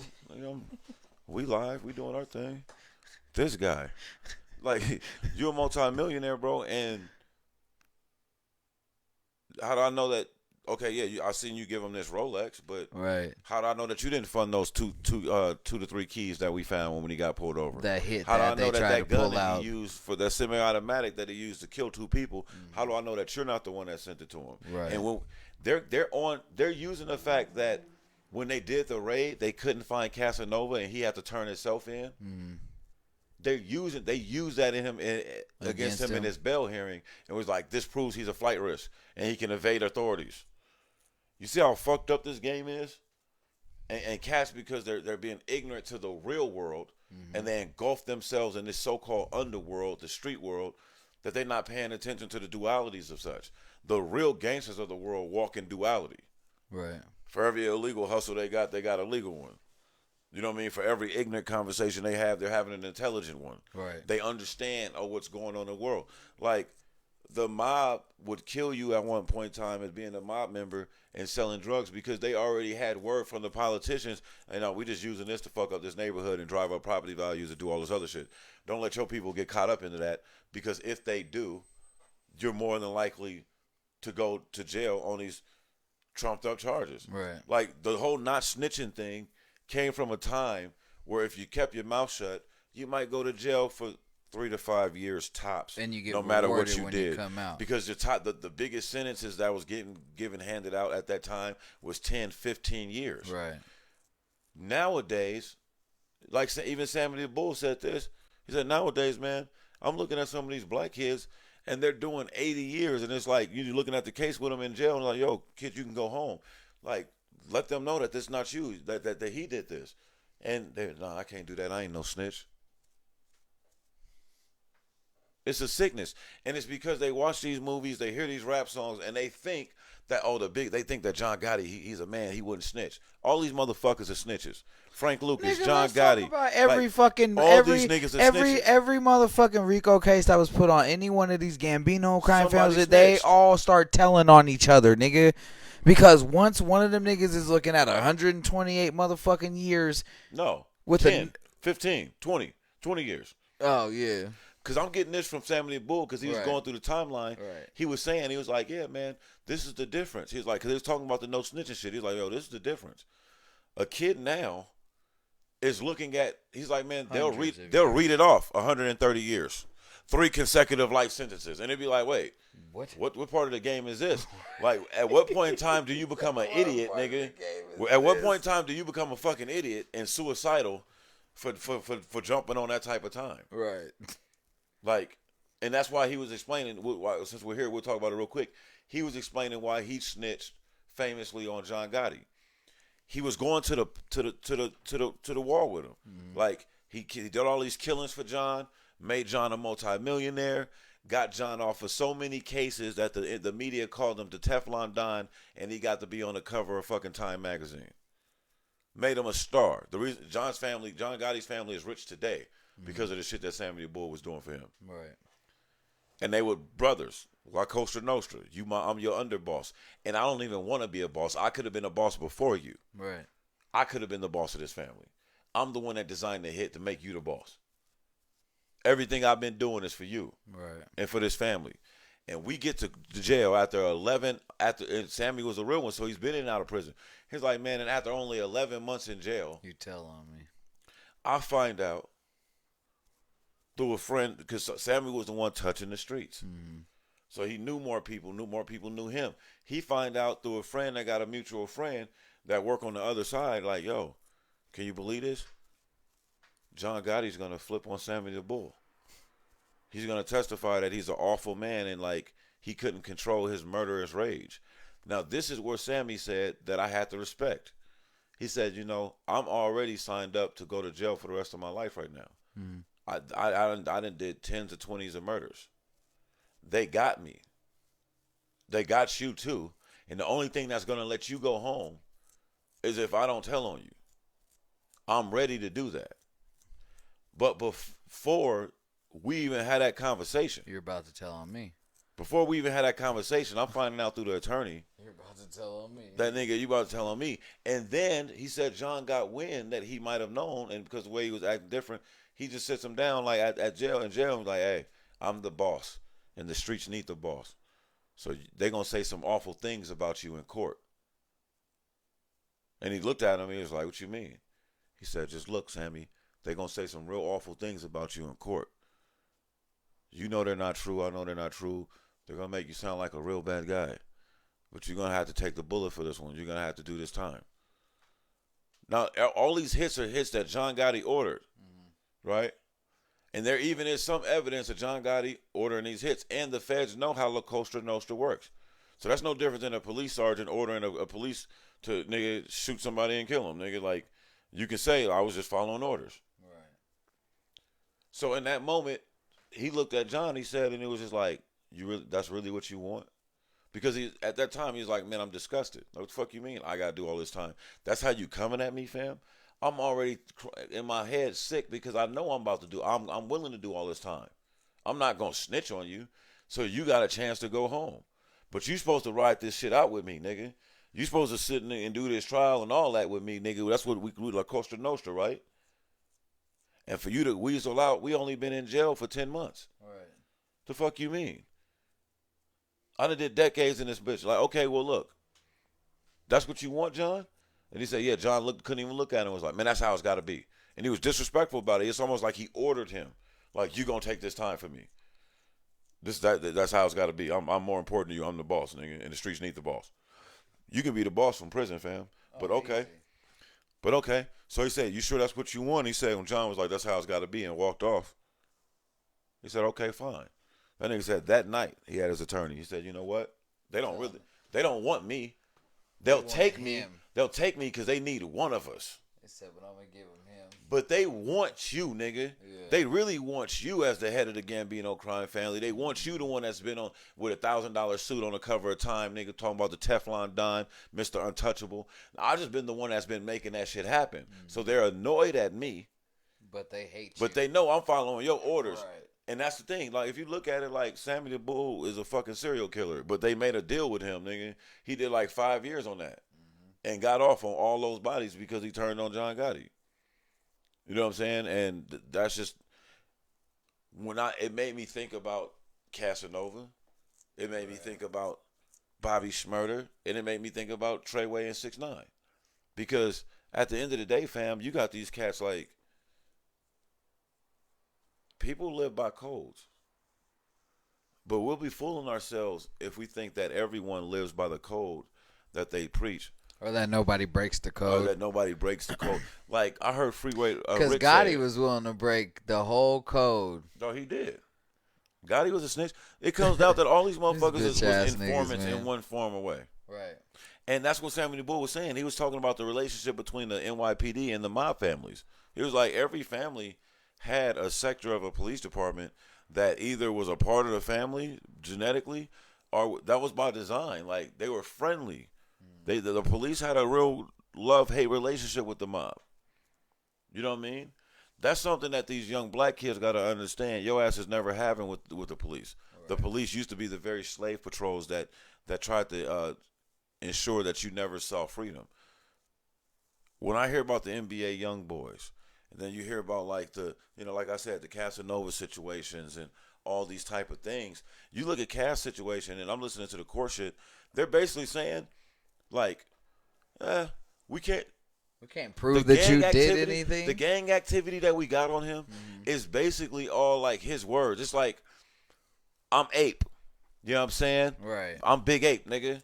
Right. And then rapping about it, and then like you hanging out with all these known ape niggas, and then because you maybe was a young nigga in the gang at one point in time, and now you're a millionaire, and you do make what he fucked up is he start trying to brand the gang like a company, which is legitimate. Right. Nigga, the Hells Angels you don't get to just buy their shit for free. Right. You don't get to, when the Hells Angels, when you see that vest in the movie, they got paid for that. Right. That's what I said the Crips and Blood should do. Right. They got paid for that. So he was looking at it like that, like, oh, it sounds like it. It sounds like he, is a former gang member. Mm-hmm. You got this money, you putting on all these niggas, right? Which you which in another world they would say you should distance yourself from because of things like this. Right. And now y'all riding around and buying homes that the very people that's been tracing y'all and trying to put y'all in jail for could never afford, and they're getting even more jealous. They seeing you at the Grammys. They seeing you at the Rock Nation brunch party with all these important people, Beyonce, Jay, all these other motherfucking high dignitaries and police. They seeing that. That's annoying. They're walking past the motherfucking news aisle, nigga, and seeing a magazine with your cover on it, and their son is like, "Oh, that's Casanova. He's a big ape." And they know, like, as gang unit, nigga, Right. like, no, nigga, no, Don't son, say that. no, son. Like, you got to know that bullseye's on your back. And so when you go to the motherfucking penitentiary several times and sit down with the head ape, and you're putting money on his books, making sure that he's fed properly and things like that, you're throwing money to his appeals court and all this type of shit. Come on, fam. And then they got you, nigga, without your permission, just on the iPhone. Nigga, they just come listen in on your iPhone and hear you talking to somebody, and they just like, yeah, man, like you letting them know, like, it's the OG, and then it's me. Right. But it turns out you was fucking with these niggas, you had loose affiliation, you was ape, you was gang and shit like that, but you had separated yourself and then made something of yourself and then got into some shit with some real niggas, Shotty and them, Treyway boys, and realize, well, shit, I'm out here naked. Right. So you double back to the gang. Double back to gang, like, yo, this what it is, nigga. And now this is what I'm not got an you. active gang member no more, but this what it is. We can get money. But it's still association. That's all you need. We can get money. That's why you we need gonna to start go to making prison this ape under shit. the RICO. Nigga, I'll print up some shirts, nigga. I'll start wearing them on my gram, nigga. We start talking that ape talk, nigga. We gonna brand this shit. Nigga, before you know it, I'm gonna have a label. We can do this shit. This is all positive things. But it comes from negativity. It comes from a place of ignorance, and you're not paying attention to what the traps that they set up for you. Right. So through that Patriot Act and that RICO law they got, oh, nigga, you're finished. Finito. You're finito. Every drug that was sold from any ape nigga, every like assault, I said, anything they you hitting say will be used against you in the court of law. That really. That and mind your business. Those are the two cardinal rules that everybody needs to go back to. Right. Mind your business. Don't say nothing. Stop thinking that you need to broadcast everything on social media, Well, because that shit is taking people down so fast. Hey, man, free the kid, man. They got this nigga Casanova sounding and looking bad. But if you were to read the shit, like, you would see, like I'm seeing, like, oh, I see what he was doing. Right. He was moving in a hood way, though. And that's the thing. When you got that kind of situation You going, can't you move can't in move in a hood way. at all. You know what I mean? There was a legitimate way to brand that name and to own it and do it all like that. Right. But when the feds come through and send the maintenance man to come through and scan the office, it better not be no known apes nigga in there. Right. They can sit in the background, fam. They don't need to be in the front of the store. Even if you look at how Nipsey was doing this thing, and it sounded like that's what Cass was trying to do. Mm-hmm. Sounded like he was trying to do some like Nipsey shit within his gang, like not necessarily like the outreach shit yet, but more so formulating itself like, oh, I'm gonna build a company. I already got niggas that can do my security. I already got, like, you know what I'm saying? Like, we here. We're gonna sign a couple niggas from the hood. Like, it sounds good and it seems like he meant well. But bro, you can't be a superstar anybody that's black and go visit a high powered criminal in prison without them checking your finances, your taxes. Nigga, I don't care if fucking Will Smith went to visit that dude. Right. They would have been all in Will Smith's ass. Pause, nigga. Trying to figure out what the fuck was he doing there? Why did he know him? And I don't need Will Smith using his platform to shed light on this guy. Right. When the DA's son, nigga, knows about the apes, nigga, and his daughter know one of Casanova's songs, nigga, you're a threat. You're a threat. We got to get you the fuck up out of here. For sure. And this ain't about Cass. It's more so about, it's like a trend that's happening in the culture right now. Right. Like, you know what I mean? I just want to shed light on that. I want people to pay attention. Well, they're to that. just they're trying to. What have they been trying to do since the beginning of hip hop, bro? They've been trying to get rid of it. They've been trying to lock a lot of people up to have anything to do with it, and this just seems like another tactic to do so, because now, with there being so much gang and music, so much killing and so much of this shit going on, you can put RICOs on a lot of these niggas, and you can get rid of a lot of these rappers just for being loosely affiliated with any one of these things. You know what I'm saying? Think about all these Chicago cats. If they open RICO cases in Chicago, how many Chicago rappers is gone? About 70% of them. And the thing is, we're saying if. You remember that line that Talib spit? I'm probably on some government list for my rhymes. Mm-hmm. You a fool if you don't think they already tapped your line. All right. I think niggas need to go back and listen to that, bro. Mm-hmm. And the thing is, it sounds crazy, right? It sounds like, man, We some niggas over here on this side of town doing our thing. Bullshit. Nobody know about us. But Bullshit, especially after the King Von thing, Chicago probably got all types of RICO cases being built. Bro, they do. And it's more so. I get what you're saying about after the King Von shit. I agree, but it's also after the success they're seeing. Right. Like, don't get that fucked up. They're seeing the fact that, oh damn, this motherfucker died and made his family a millionaire. Yeah. Oh shit, Lil Durk basically bought himself out. Nigga, like, I'm out. Nigga, made himself a millionaire and moved to Los Angeles. I don't even have to deal with the cops that hate me. Yep. The cops I had shootouts with, the cops that killed my friends, the cops that tried to put dope on my pocket, the cops that arrested me for shit, the cops that arrested me for shit I didn't do.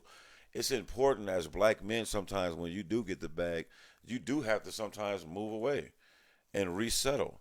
And you know, we see it all the time, man. Like, I might not I'm sad that I might not like fucking Chief Keef, but Chief Keef did the same thing. He made money, moved to fucking Calabasas, nigga, because he knew what was going to happen. Casanova 2 times might go down as a tragic tale of another variation, not the typical variation, right, but another variation of when keeping it real goes wrong. Because I just think he didn't move articulately enough. Mm-hmm. I wish that he would have like sat down with Jay and be like, yo, this is what I'm trying to do. I need you to help me get this dude, and this dude out of the hood. And I need you to help me do it fast. And I would like to pay them. I would like to give them something. Like, there's ways to do that, fam. Right. LeBron James showed you a beautiful way to do that. Right. But it's the lack of thought in that. Like, you know what I'm saying? Oh, my niggas on, we good. And what the boy Nipsey say? Everybody can't go. Yeah. Everybody can't go. So when you with cats that's just gonna pull out shit at the Barclays and start busting their gun, they can't go. When you with cats that nigga because a female starts live, nigga videoing you and you be like, yo, chill, like, cause maybe you were breaking parole, like maybe you're doing something you had no business doing, but for whatever reason you saying, yo, chill, cause you trying to eat whatever. You can't be with the nigga that's gonna snap nigga and choke the shit out of her and beat her dude up. Right. These are all reflections of you. You know what I'm saying? And now you done put yourself in a situation that honestly, you done made it even kind of hard for like Hove and like the Nas's and the Puffs to get you out of this shit. To like to move on your behalf and speak freely of you. Because remember, when they had Meek on some bullshit, even Beyonce was like, we in the club screaming free Meek. Like it became popularized to say free Meek Mill. Right. Free Lil Boosie. Free C Murder. There's controversies there, right? But fam, the way, and I got to get back to it and get some more research on like how it's been going. But that day that the state, the federal prosecution laid out this case, it might be one of them things too, bro, where y'all fucked around and just got the wrong prosecutor, nigga. Y'all got the nigga that's trying to be the Mike Jordan of prosecutors. Because son was young and had all his dots and T's. He was just like, yeah, and I don't want to hear this, that this is just entertainment and this is this. He said, because we have several documents that will show that he spoke about being in high-ranking power of the gang when no one was around, just him and his friends.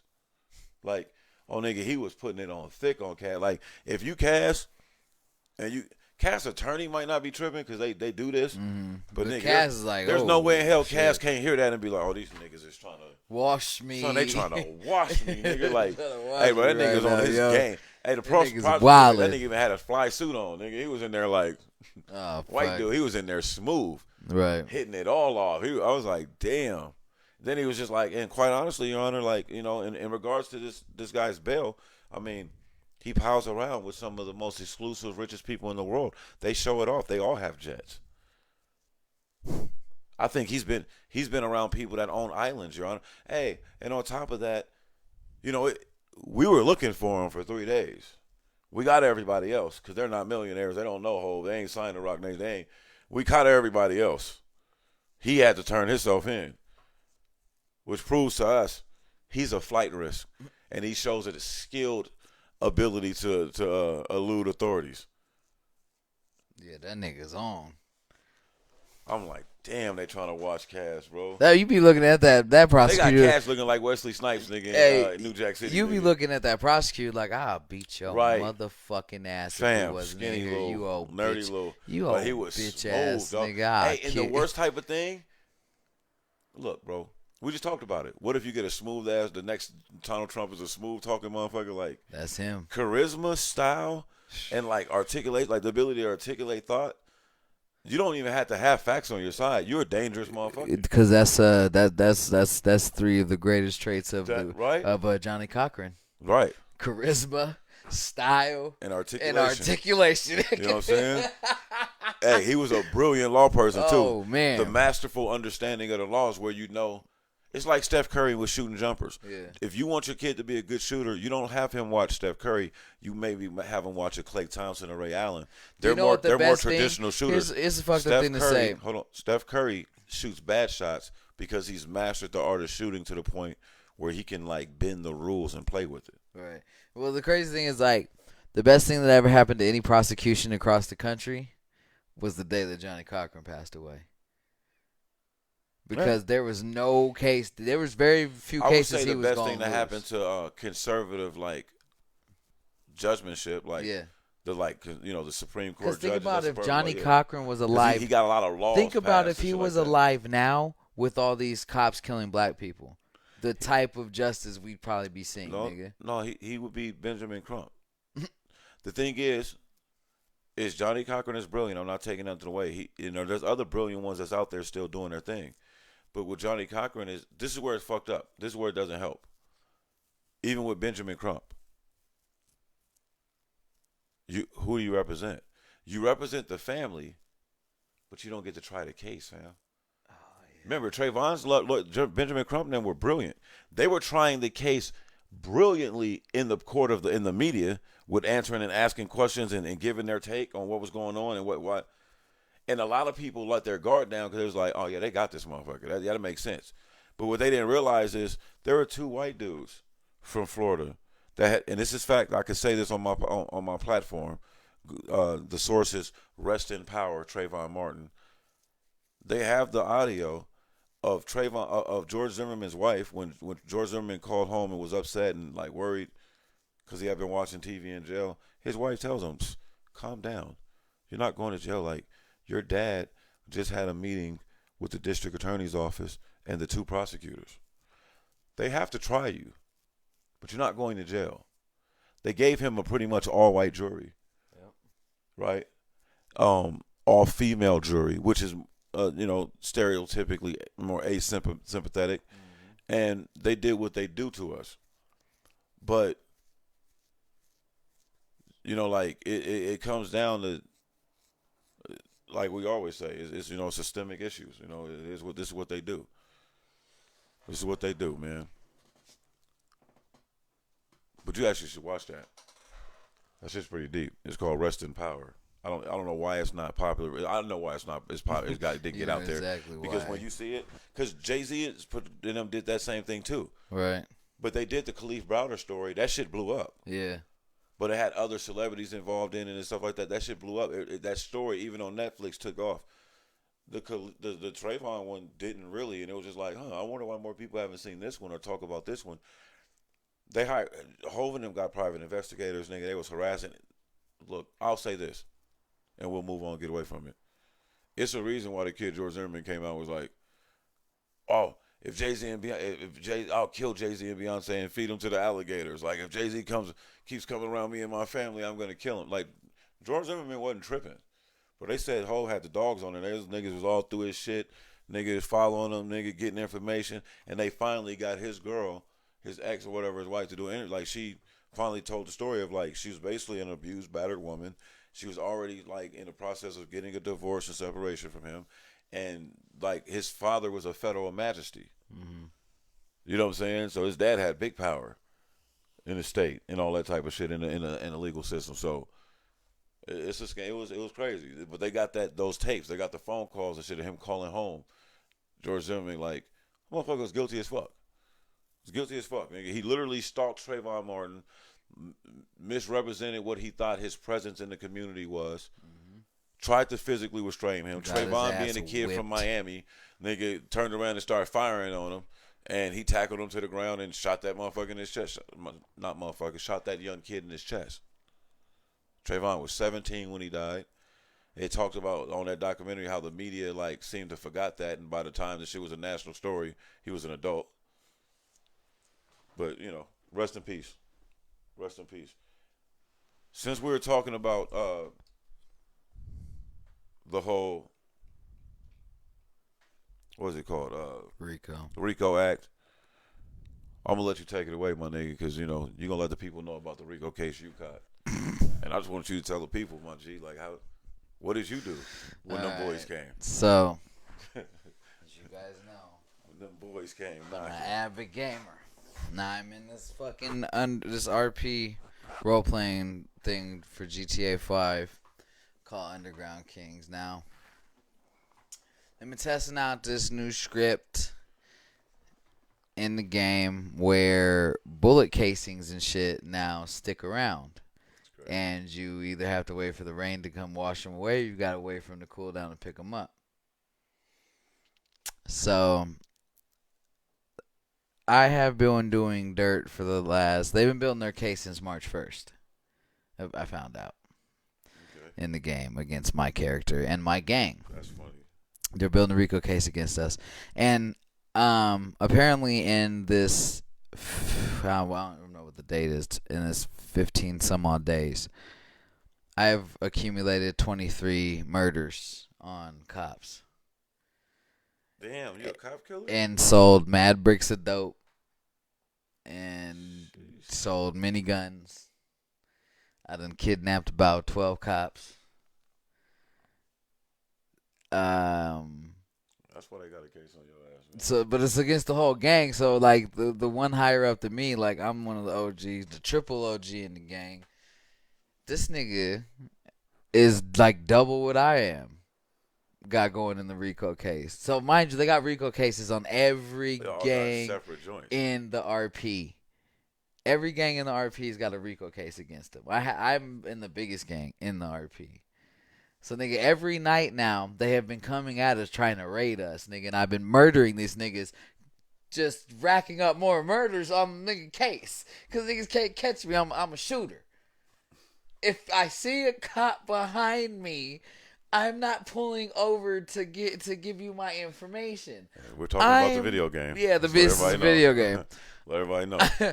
I'm not pulling over to give you my information. I'm pulling over to shoot the fuck out of your front seat. So I suggest you get the fuck out and move. So, okay, today, right? Cop arrests the homie. He's a couple. He's like 2-3 levels lower than me. Cause I'm like right under the highest level you can be in the gang. He gets popped.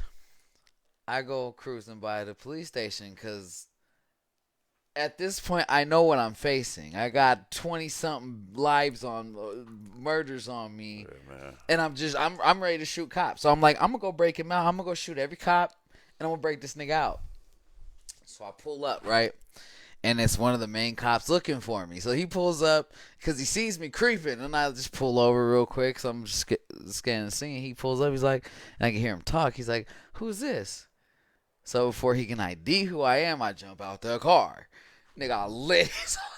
He backed up so quick. This nigga's running into all sides of the traffic. This nigga's running into every parked car. Y'all cats is crazy, man. So I just let loose. So they caught me. And I was doing 245 months in prison. Right? Damn. Till I broke out. So I'm back on the run, G. So wait. Rico case still pending. So you broke out the jail? Yeah, I broke out of prison. Man, let me tell y'all. Everybody knows our dynamic. My nigga Dre is I broke out of prison. Gamer, and Akeem don't play no games at all. But I'll be over here. We'll be doing pre-game shit or pre-production stuff, or just chilling. This is my man. He'll still be playing around. I don't see this nigga getting on this game, man. And like, I'm not even gonna lie, bro. Like, for a cat that don't play video games, I sometimes I'm annoyed. But the shit is funny because I'll be like, man, did you just do that? He'll be like, yeah, my nigga, I just did that. Like, the shit that, like, the things they allow you to do in these games, man, like, I didn't know. Like, you know what I'm saying? I ain't know it Wait, got you that was here real. when I kidnapped one of the police, wasn't Yeah, you? I Yeah, think so. you. Yeah. They was doing all type of shit. And I'm like, man, what kind of anarchist shit is this? It's because we can't do it in real life, nigga. It's fuck 12, nigga. I be out there fucking these cops up, bro. Every chance I get, they Man. know when they see Doc, cause my name in the city is the same it is in real on this show. When they see Doc on, is just joined in the city.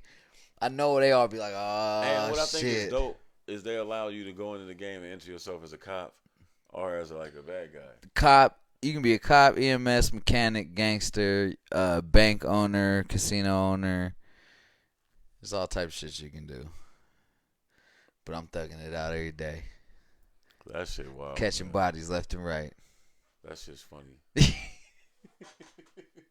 Doug, the first night they told us that the Rico case was happening, we went on the run for like 2 hours, dog, in real life, just running from these niggas, bro, because they was trying to get us.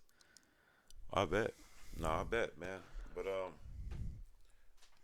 that's what I mean. That's what I wanted to. That's why I wanted you to hold off on that because I was gonna talk about, you know, Oh, yeah. like rap being the like. It just seems you heard nigga like Jim Jones even said, you know, rap is a dangerous occupation, but it just seems Rappers like should get hazard pay it insurance. seems like the culture is starting to go through the same thing that the culture of La Costa Nostra went through, which is different because you can see the racist element in it and the fact that it's not all crime based. Like they're taking these rappers that come from a certain element, Right. and when you're from a certain element, hey, Robert De Niro we didn't, you know, and Al Pacino didn't have to be mobsters. They act like mobsters, Right, yeah. right? They come Exactly. from that culture, Mm-hmm. and They probably know mobsters. the grew feds up could with make a mobsters. RICO case on them. Right, just for Because, nigga, being just for, like, affiliated. yeah, just for being affiliated and They probably went to high school, Bro, grew up all through hung school out with with, them.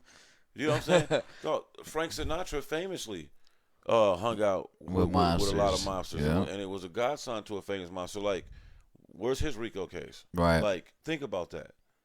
You know, it's just, and I don't think Frank Sinatra should have had one. No, but I don't think that we're just if, going off of what like the guilt by yeah, association bro, I don't shit. think that like if like the game, Right. right? Because let's just face it, and I'm not talking. Let's not use the game as an example because I don't want to make it personal to nobody. This is one thing I learned about gang culture when I moved to the West Coast. I'll never forget playing hoop, and we was playing another side from another side, you know, another town, same town, other side. You know, what I'm saying it was like West Las Vegas versus North Las Vegas. Now I'm a kid that's originally from New York. Right. Whatever. Right. Bro. Right. Small city. Who cares? Who But I cares? learned that I was a North Towner when a kid like flagrant fouled me on a layup. Right now, Right. I come from a family hoop. You know, it's nothing. I'm getting up. I'm not even really mad at the flagrant foul. It was a good hard foul. Right. But I seen a grown man, the coach, like he didn't say good hard foul. He was just like, yeah, let that nigga know. Take that shit back to the North. And I was just like, oh, I'm from the North. Oh, I'm a Like, northerner, so, because huh? all my friends, you know, they was born and raised here. They was Right. from real North Town. Right. To me, nah, You're just whatever. here, like you like, ain't part of the north. Once I seen that, yeah. it kind of had a small effect on me. It's like, oh, I am that's from what the you north. that's what y'all niggas on that side see when you see me, Right. because I'm here. That's not gang culture in New York as I knew it. That's not street culture in New York as I knew it. Not it's at like, all. This nigga, you can link up with niggas. It's dolo. It is what it is. Right. It wasn't necessarily just because you're on this side of the street. You got one Said, option. take that shit And to the north. You know what I'm saying? So like, or this side of town, it was just different. Like, oh, okay. Next game, like, I know what it is now. Like, Right. nigga, you know what I'm saying? Nigga, take that that shit back to the west, southeast, nigga. Wherever you're from, nigga. Right. Take it back. Bitch ass nigga. And I guess it's like that op culture. Yeah. We're gonna talk about that one day. That is Maybe definitely not today. that's but one day definitely we'll a have to get thing. into that, like Op op culture. It's a thing, right? For like the past couple of years, it's It's a a thing, mainstream thing for sure. Op culture. Fucking op culture. Cause we didn't really call niggas ops before. That's been the last couple years thing. Or even look at cats as ops. And that's a powerful thing if you're using the meaning of the word. It's like it's prophetic in the fact that cats use it for slang as almost like to replace haters. Right. but we are a lot of times each other's opposition. We are very For much what so. though? For not, It's like you was talking about like the other day, when, like niggas was hating and shit on what we do. not in Like, and it's just competition with like, none bro, of go y'all, do your bro. thing. We Right. doing our thing. We ain't thinking about you. We ain't saying nothing about y'all. It's just You know? as much as it is op culture, is competition culture. Right. But through the eyes of like, oh, not just competing because we both want to do well, because nigga, we could be friends in that. I just want to do it better than you because I don't really fuck with you like that. Or I see you shining and I'm As just much as you want to win, you right. don't want to see me I don't want win. to see you exactly. Like, Yeah. Me winning is ain't also enough. is all. Yeah. You know what I'm saying? The only way I feel like I won completely And is if I'm I winning put you and I down. crush you, Right. and you ain't even. Right. Look at this nigga, man. He ain't. You know what I'm saying?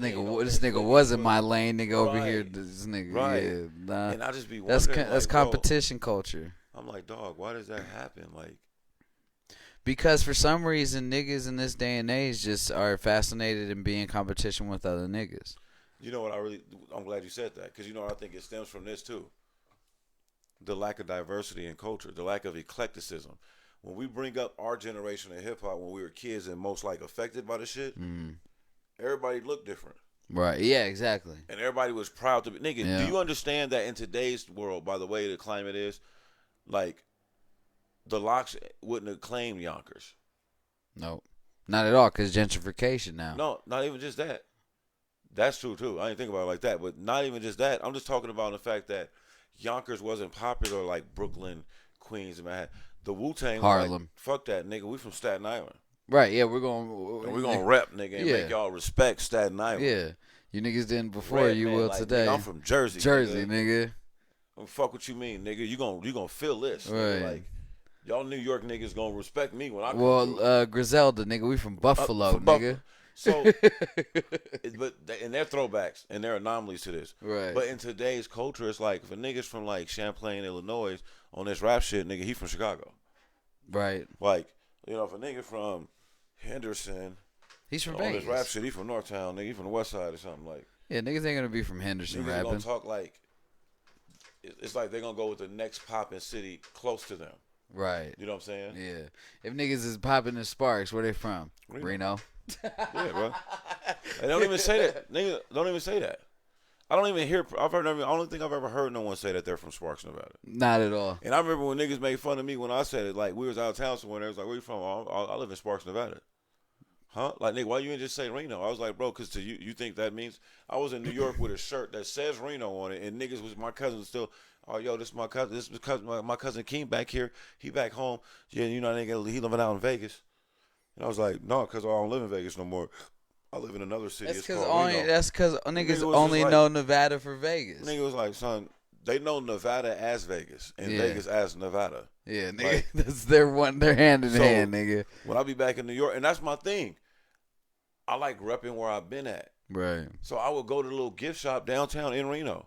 And when I go to this, when I be leaving from Vegas, I go downtown to Fremont and go get a couple of little shirts that the coolest ones I could find that I could throw with a hat on a rock or something that says the city. Right. So like, oh, this is where I'm at now, y'all. This is where I live at. I'm in Vegas. Like, you know what I'm saying? Like, niggas gonna be asking me a million questions anyway. This is where I'm at. This is what it look like. It's popping out here too, nigga. Right? We doing shit out here. And it's We just got that, better that weed lack out of here. Pride, that lack of like pride of where you from. You know what I'm saying? Like, remember it was time when we was younger, everybody that was from Sac, nigga, would be like, they was from the Bay. If they was in Reno. Yeah. You're starting to see that a little bit more. Like, you're starting to see a little bit more pride in that. Like, you know, represent, just rep where you from, rep where you at. But niggas want to be, I guarantee you in Atlanta, it'd be hella Atlanta niggas laughing at Georgia boys, nigga, claiming Atlanta. Like, just niggas that ain't even from Atlanta. Augusta, They just Savannah from and Georgia. shit. You know what I'm saying? Right. They be all through Atlanta. Like, nigga, oh, with this ATL, like, they rep that. Like, It's nigga, like that. You barely be in Atlanta, nigga. Right. It's like that, man. So, I don't know. I remember a time where it seemed, correct me if I'm wrong, it just seemed like in the culture, musically, artistically, it was something for everybody. We knew who was the real gangster rappers. Right. We knew who was the hustler niggas getting drugs money and getting all that shit. We knew who was going to be the freedom fighters. You know what I'm saying? And fight for like I Black just Panther don't. cause And, and shit like and, that. and the other thing, there wasn't a lot of perpetrating in rap back then. That's what I'm trying to really get to. You know what I'm saying? That's what I'm really trying to get to. A lot of It shit. wasn't A cool lot to of lie a lot about of the yourself. rappers that talked about what they talked about really did everything they talked about. Like, look at Big. Big rapped about everything he did. Nothing that he talked about was a facade in his life. It was something that he was either doing or really did or saw. You know what I'm saying? Pac, same way. Right. NWA, same way. Motherfucking Big L, same way. You know what I'm saying? Yeah, I guess what you mean in the fact that like now you can really like make up a facade, You can make up a make whole up a person that character, ain't you. make up a story, and live that. As like, long and here's the thing, as long as you haven't snitched ever, right. you can lie all you want. You can be whoever the fuck you want as long as you've never snitched. You can go lie 1,000,000 times over. Isn't that crazy? And niggas ain't gonna check your card. Isn't that crazy? It's just what the game is now. Because niggas would check your card back in the 90s.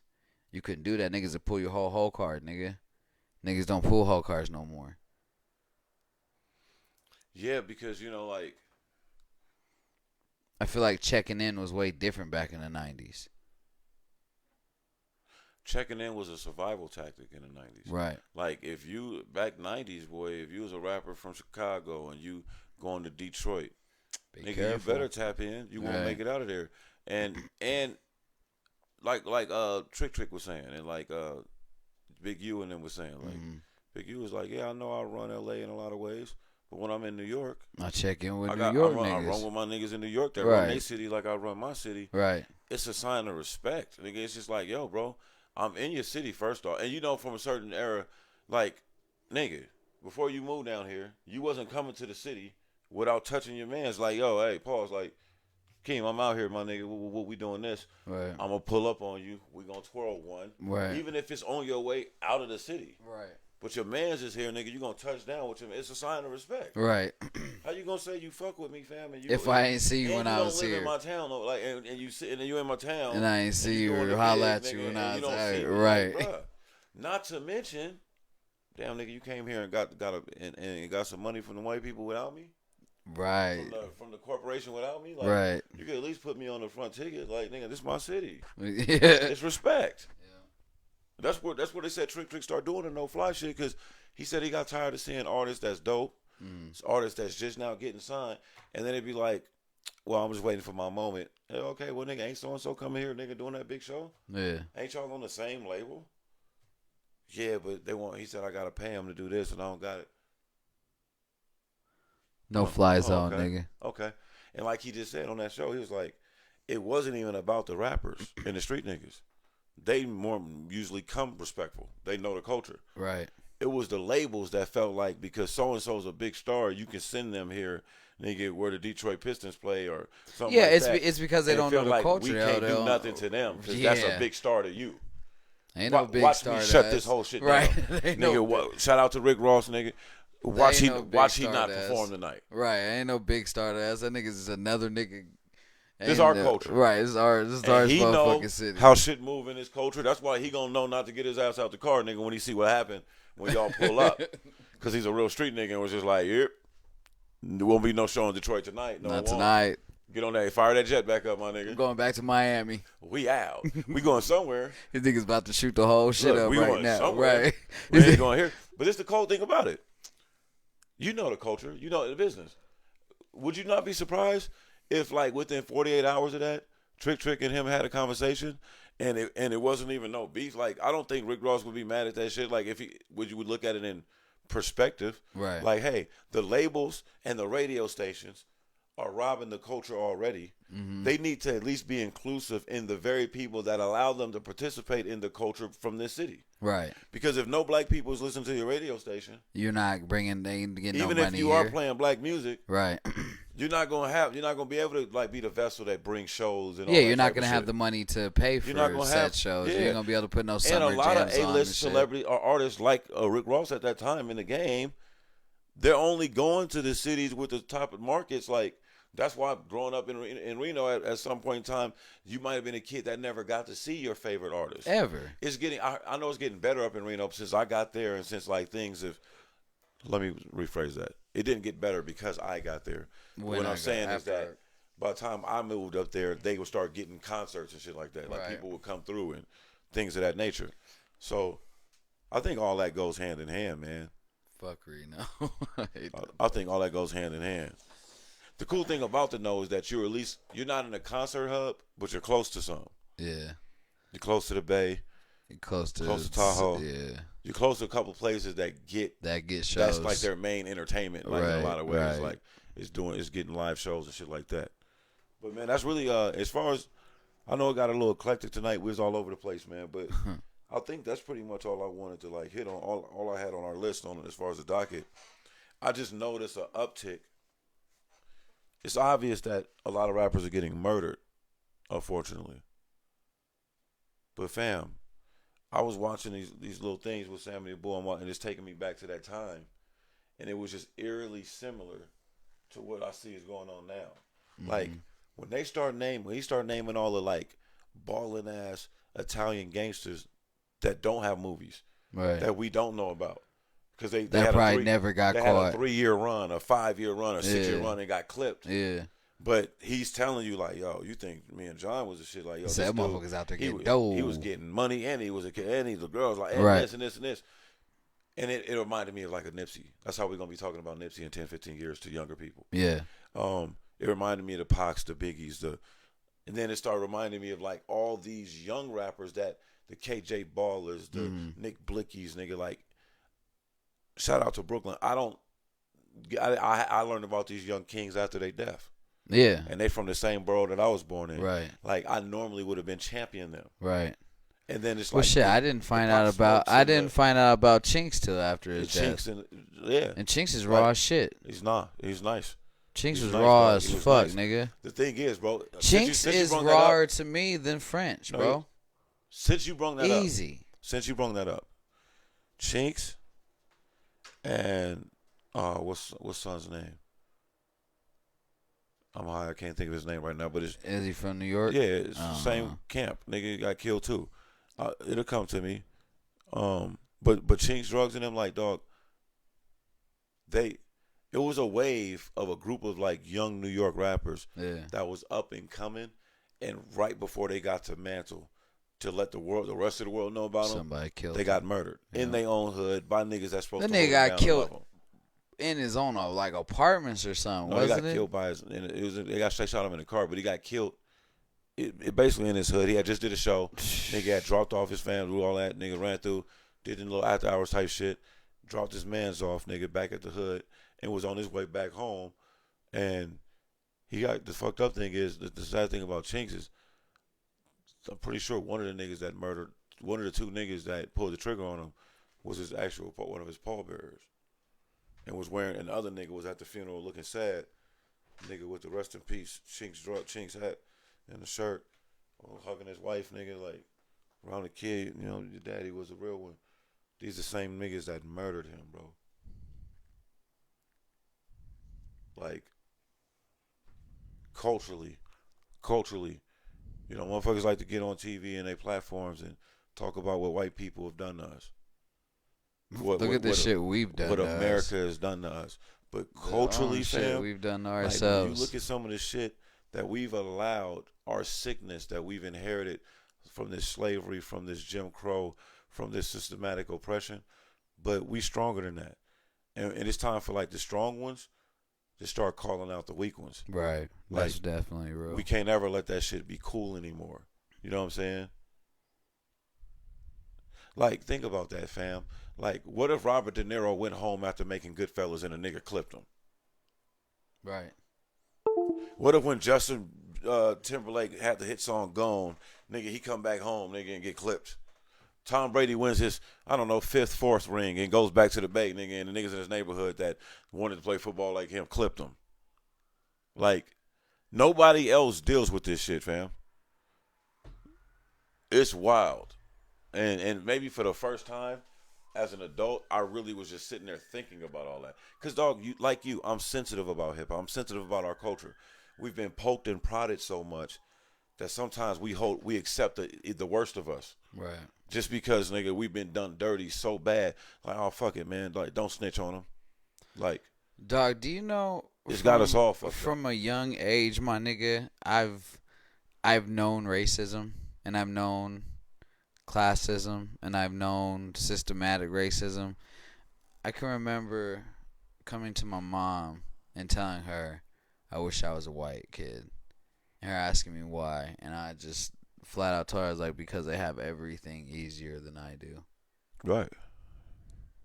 And it's the thing, bro. When you say that statement, shout out to all my white loved ones, friends, and family, and white people that I don't know and don't like me. Right. It sounds fucked up. Because when you say that statement, you're speaking it, and a lot of people are ignorant to what you're talking about.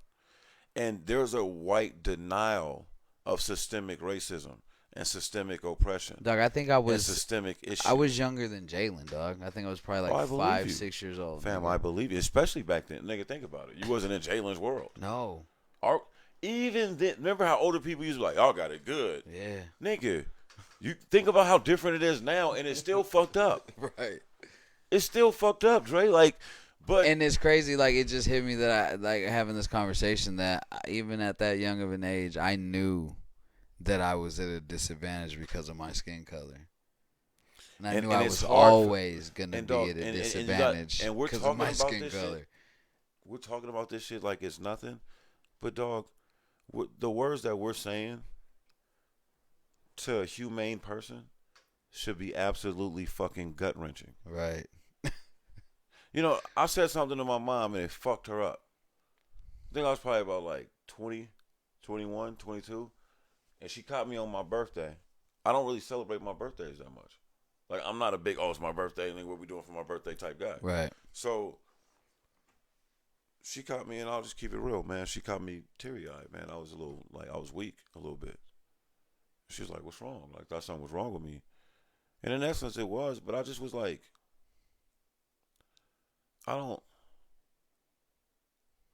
when it comes to, like, inclusion and, like, I'm grateful that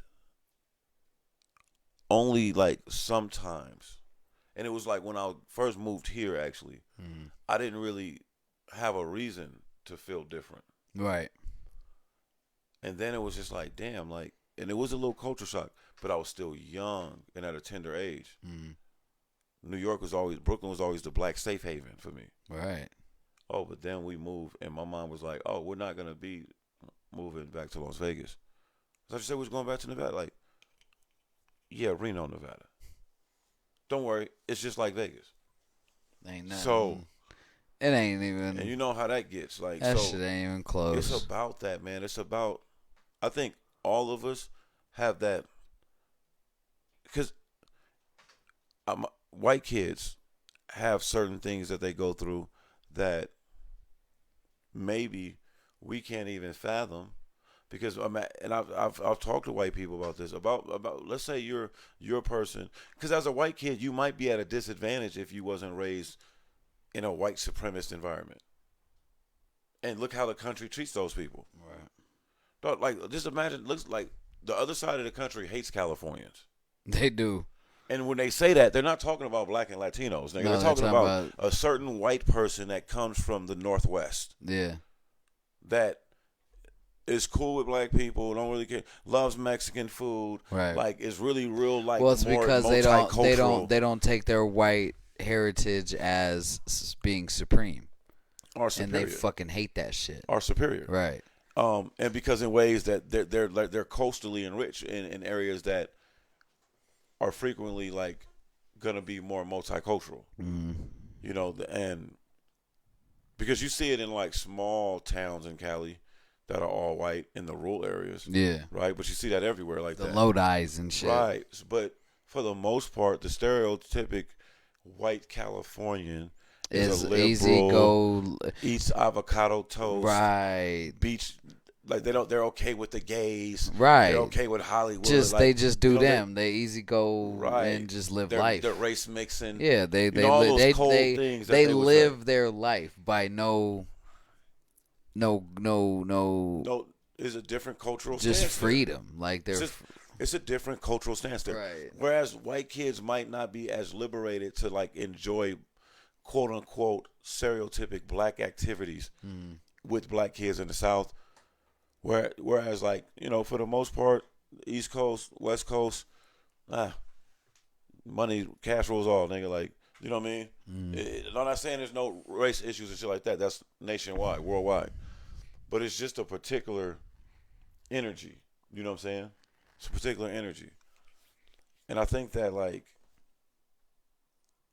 the lack of conversation is what makes it hard, because we both been that little kid and you felt that elephant in the room. Dog, I've dead ass had white teachers that I know for a fact now, but I felt it then, that they were using the moment to talk about slavery as way of insult. Yeah.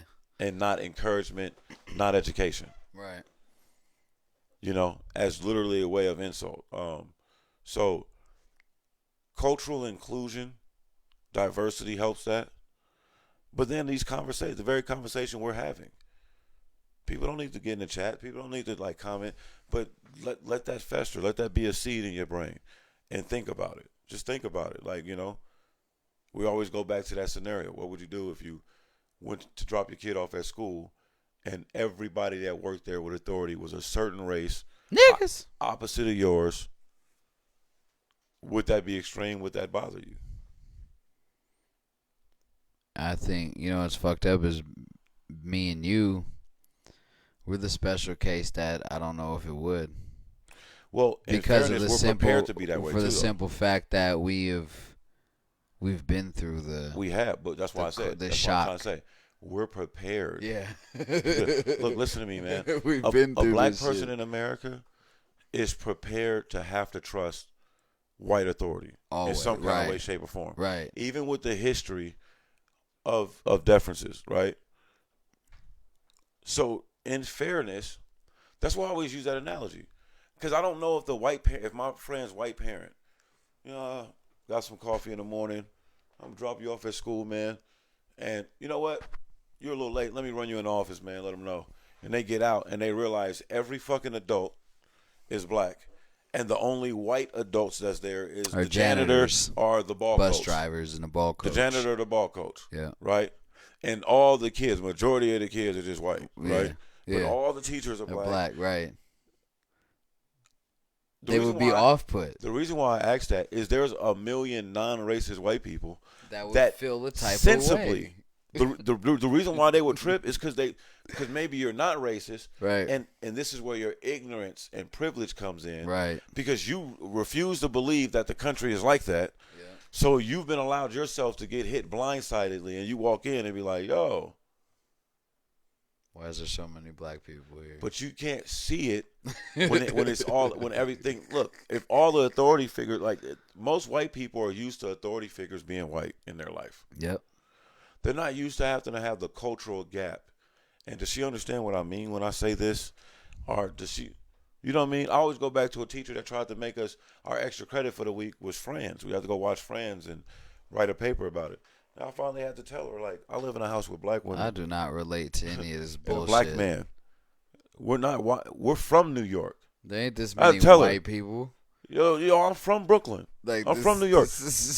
How the hell they in New York City and ain't no black people? Not even a black guy walking down the street. Nigga, like, ain't a black guy. Do you know how offensive that is to my family? Niggas don't drink coffee. Like nobody was in the Central Park to get no coffee. Well, you telling me that I have to watch this for extra credit? Fuck out of here. Why can't I just watch something else? Maybe I can educate you on a good show. Right, because you got me watching something that don't relate to me at all. That doesn't relate to the New York that I know.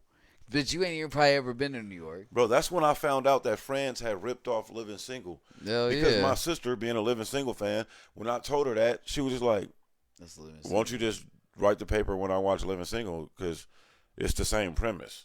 Yeah. That's the exact same show. That's when I stopped and started like sizing up the like characters. Like, yep. Damn.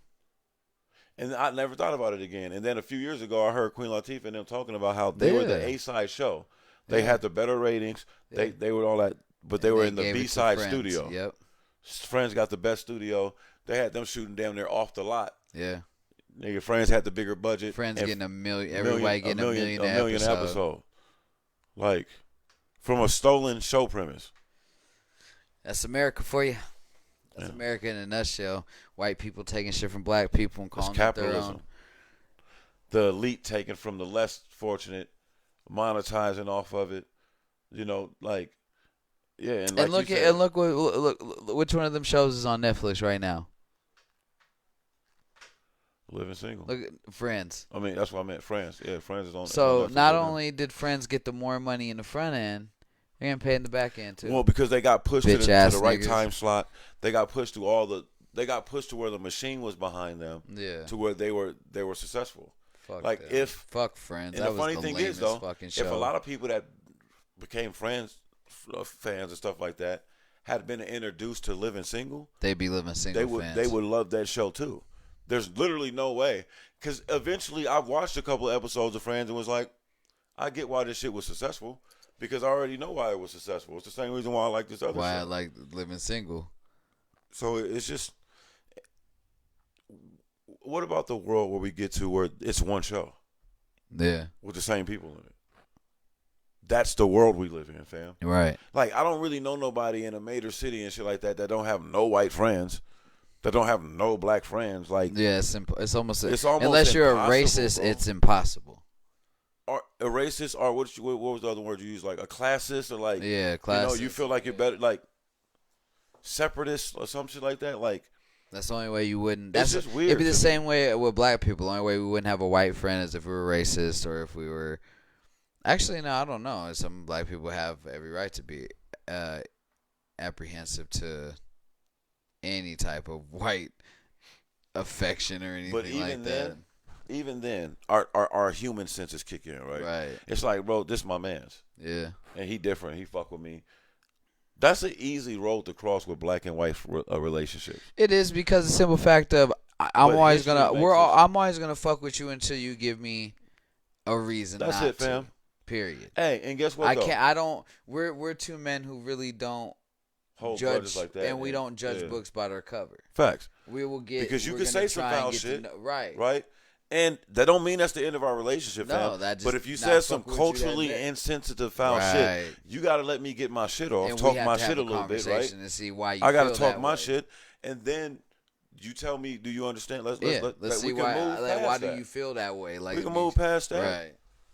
We could move past that. You know what I'm saying? Like, it's a thing, bro. Like, I got a friend. We're not best friends, right? But he just had a child, and I honestly was like emotionally proud of him, right? Right. And we were chatting back and forth. It was like, damn, bro, we know each other like 20 years. Like, we go back, man. Like, and he said something to me, and it was funny, bro. Like, we had to, like, you know how you don't do the niggas don't really do the social media calls, niggas. Yeah. Facebook. We had to do that because we don't keep in touch and shit like that. Right. We literally FaceTime each other through the app, Right. just to laugh in each other's faces, because it was like, bro, do you remember that time? I called him a WAP. Now peep this though. This is New York City. Mm-hmm. Like, oh, like he's like, yeah, because I'm full blooded Italian. I was like, oh, so you WAP? Like, yeah, that's what's up. He ain't like that. Nigga, what did you say to me? I turned around, I was like, bro, what the fuck did you just call me? We're on the ground rolling. Like, we tussling, nigga. Yeah, it's already went up. We get pulled together, like, right? We in the principal's office, like, what happened? What did you say? Man, I called, said he was a WAP. And then I called him a nigger because this. Dog, if you could see that woman's face. She was fam, appalled. You know how square and, like, naive acting them motherfucking people be up there, bro. Like, she could have fell out. She was like, what the But the fuck thing is is, going dog, on like, with y'all? It was 30 seconds Mm. in that room to where, like, we both realized, like, oh, you wasn't, oh, that makes you feel how when, bro, we're good friends, like, you know what I'm saying? He said, like, nigga, what'd you call me? I would trust this person with my to look out for my future children. That was mad funny. You get what I'm saying? Yeah. Like, if McCoy is up somewhere and he's around, I know Right. he's safe. Right. This family, some things, but dog, on paper, and you know me, And anybody hearing my voice, especially as an adult man, knows me. They wouldn't say that like, oh, that dude called Akeem the N word in a racist manner, Right. and they're good, and Akeem was cool with it, like they friends. Yeah. That don't even fit my mo. Right. But some shit just is, and I think when some shit just is, and we have to. But it's like we can use it. Hold on. I got an example of knowing when some shit is racist. So we go to the spot in Carson, right, to go eat. It's like the Route 66 place or whatever, right? And I'm looking from the outside of it. I'm like, it's gonna be some racist shit. I already know this is a fucking redneck. It was some rednecky and shit, dog. Like, It be signs. So It be signs, nigga. okay. Like, So we get in there. First thing I noticed, why they sit us in the most unlit area of the spot. The spot was empty. Wasn't busy. There was very well lit. they're trying to hide y'all niggas, man. Like, damn, they came That to the wrong spot. That was sign one. They're trying to throw y'all some bail. Like, Took the bitch like 15 minutes to come even greet us. It's me and Tori. It's like one of our like first dates, nigga. That's like, hella funny. We haven't been dating that long. And I'm telling her, I'm like, I don't want to be that dude. But it's feeling pretty racist in here right now. I'm noticing I'm the only POC in that motherfucker. hey, the thing For that people sucks, that know what POC is person of color. don't lose your thought. Quick insertion. For the people listening to my man's, like, I promise you, over the centuries of what black people have been through in this country, we can like sense racist energy, bro. Like, because a lot of people are gonna be hearing it like, oh, that's all in your mind. Like, you just thought it was racist. Like, you're thinking that. But I promise you, man, like, black Americans can literally feel it in their bones when like more than 3 racist people are around them. They're like, yo, this shit ain't right. Go ahead, my bad. She takes Tori's order first. Right. But as she should, though. It's a woman. The bitch barely even listens to mine. I had to repeat mine like 3 times to the bitch. God, Tori's gluten free, so she's got to do some extra shit to her. I know, right. Her menu. I know Tori. She didn't just order that shit the way it's written down on the menu, my nigga. Like, so you got all that. But I want the number 12, nigga, with extra cheese. You can't get it? Okay. So they leave, whatever. Tori's food comes first. Tori ordered something that I know took longer to cook than mine because I've cooked it at home. Right. Mine comes. Okay. My drink got filled up one time. Every time she come by, she hitting Tori off like, nigga. Tori got water. Tori water get filled up every That shit is hilarious, bro. So I'm sitting there and I'm starting to get mad. These are now, microaggressions, yeah. Tori, I'm like, there's a good chance we might never be able to come back here and it ain't gonna be by choice. Right. Like I'm cuss this bitch the fuck out here in about 2 fucking. And I guess the waitress started sensing it that I'm picking up on every racist vibe in this motherfucker bitch, because she started getting hella nice, right? Right. This is what almost made me cuss the bitch out. Guess who she gives the check to? Tori. Like, his black ass ain't paying, man. I know you taking care of it, sweetie. And these are what you call excuse me, if people don't know, these are what you call microaggressions. Right? Now, where it gets dangerous is, let's say for like 5 things you just named, right? Right. Let's say 2 of them was exactly what they were, and the other 3 was just like happenstance. It don't even matter. It don't matter. At that Once point. the 2 happens, I'm ready to that's what fight. makes race relations and cultural stuff like that so fucking difficult. I just thought it was so funny because I set myself up before we went. I said, this is going to be some racist shit going on. But once you start talking about root something like in Carson. It get a little in Carson. Yeah, it get a little different, man. Mind you, it's only like 3-4 blocks from the Capitol building. So you know it's hickey and over there. Hey, yeah, that's just funny. Y'all was downtown Carson, nigga, trying to get something to eat. Thought it was gonna be sweet, nigga. No, You no, and no, your no, 20, no, no. your, I hey, look, knew it you and your wasn't. 21st century relationship. I Man, knew fuck it outta wasn't here. finna be sweet. You know that Hey, story. nigga. My nigga tenses was tingling. My nigga hair stood up on the back of my neck. Bruh. That shit, I do want to say that. I felt like when I walked in there, I felt like they was looking at me like, People do "Why think are you that, in like, here, nigga?" I know for a fact, man. I've had several friends be like, Keem, man, you just over. I don't know. And I was then not some shit go overreacting that down, day, and they dog. really be dumbfounded, like, bro, how'd you know? I'm like, I think that people don't respect no, seriously. I don't think people respect the history of slavery They don't. and what our ancestors went through. We just write it off like, oh, yeah, I know it was bad. But no, what did they actually go through on a daily basis and how they survived? Right. The ability to pass on information in certain ways. Like, dog, you have to be keen and able to read a room as an African American. It meant your very survival. Yeah. So I think that even though it might not necessarily be that much important today, Right. it's been passed on through generations. So you can walk in a room like, when you're around some real Americans, nigga, that's just like, oh, what's up, man? I'll be right over there with you to help you. They don't give a fuck if they offend you. Right. They're just being themselves. Right. Yeah, they're being American. You know the condescending, can I help you with anything? Did you need anything? Are you looking for anything? You know when it's condescending and come with like loaded terms to it. Because be a bad waitress to me like you is everybody else. Yeah. Or be a good waitress like you is, or over attentive like everybody else. Like, I know when I first went to school, we're a majority white classroom. The culture shock with me and the white teacher was the way she would talk. Like, if I did something bad like every other kid. It was extra. I'm not saying she talked to me different than the other kids. I'm not saying that. It's they were used to that type of thing because I learned that culturally that's a thing. Right. Whereas here, bro, it's not. In our culture, we treat. You talk to the little Jalen like a grown ass man. Oh, for sure. I won't. Like, There's there no other is way. no There's baby no other voice. way to talk to him. So that's what I'm saying is that, like, there's another culture That's out there. That's a black boy right there. I know, but there's another culture Yeah. that.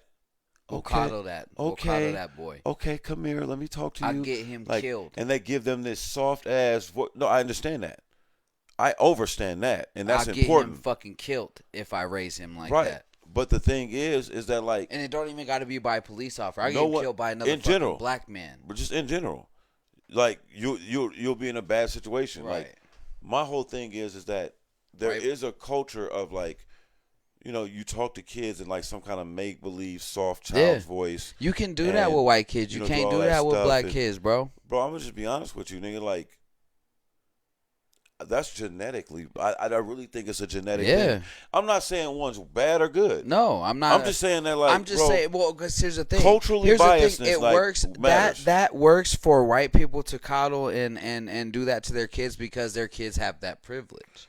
We do that to white our woman black typically children. can, like, be excused from work because she's not having a good day. Our black children, we do I've that seen to them. I've seen it. We're gonna get them killed out here.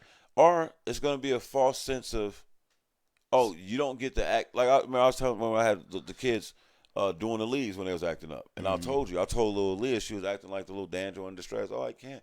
I said, sweetheart, unfortunately, you're not blonde or brunette with blue eyes. Like, this society and world you live in don't give a fuck about you being a pretty little girl, and they're not looking at you as a pretty little girl. So grab that shovel and pick this shit up, since you don't want to be disciplined, because being disciplined is the only way I can help protect you. Because you're not going to be able to break the rules and say, oh my God, I forgot, or start crying. Bro, I'm telling you right now, when one of these black teachers from Atlanta would ask, fuck one of these 13, 14-year-old students, nigga, she's going to prison for 20 years. It ain't going to be no 18-month suspended sentence, nigga, and have to register as a sex offender and you move on with your life. Your ass is going to jail for rape, nigga, and statutory rape, all that other shit, child abuse, all that.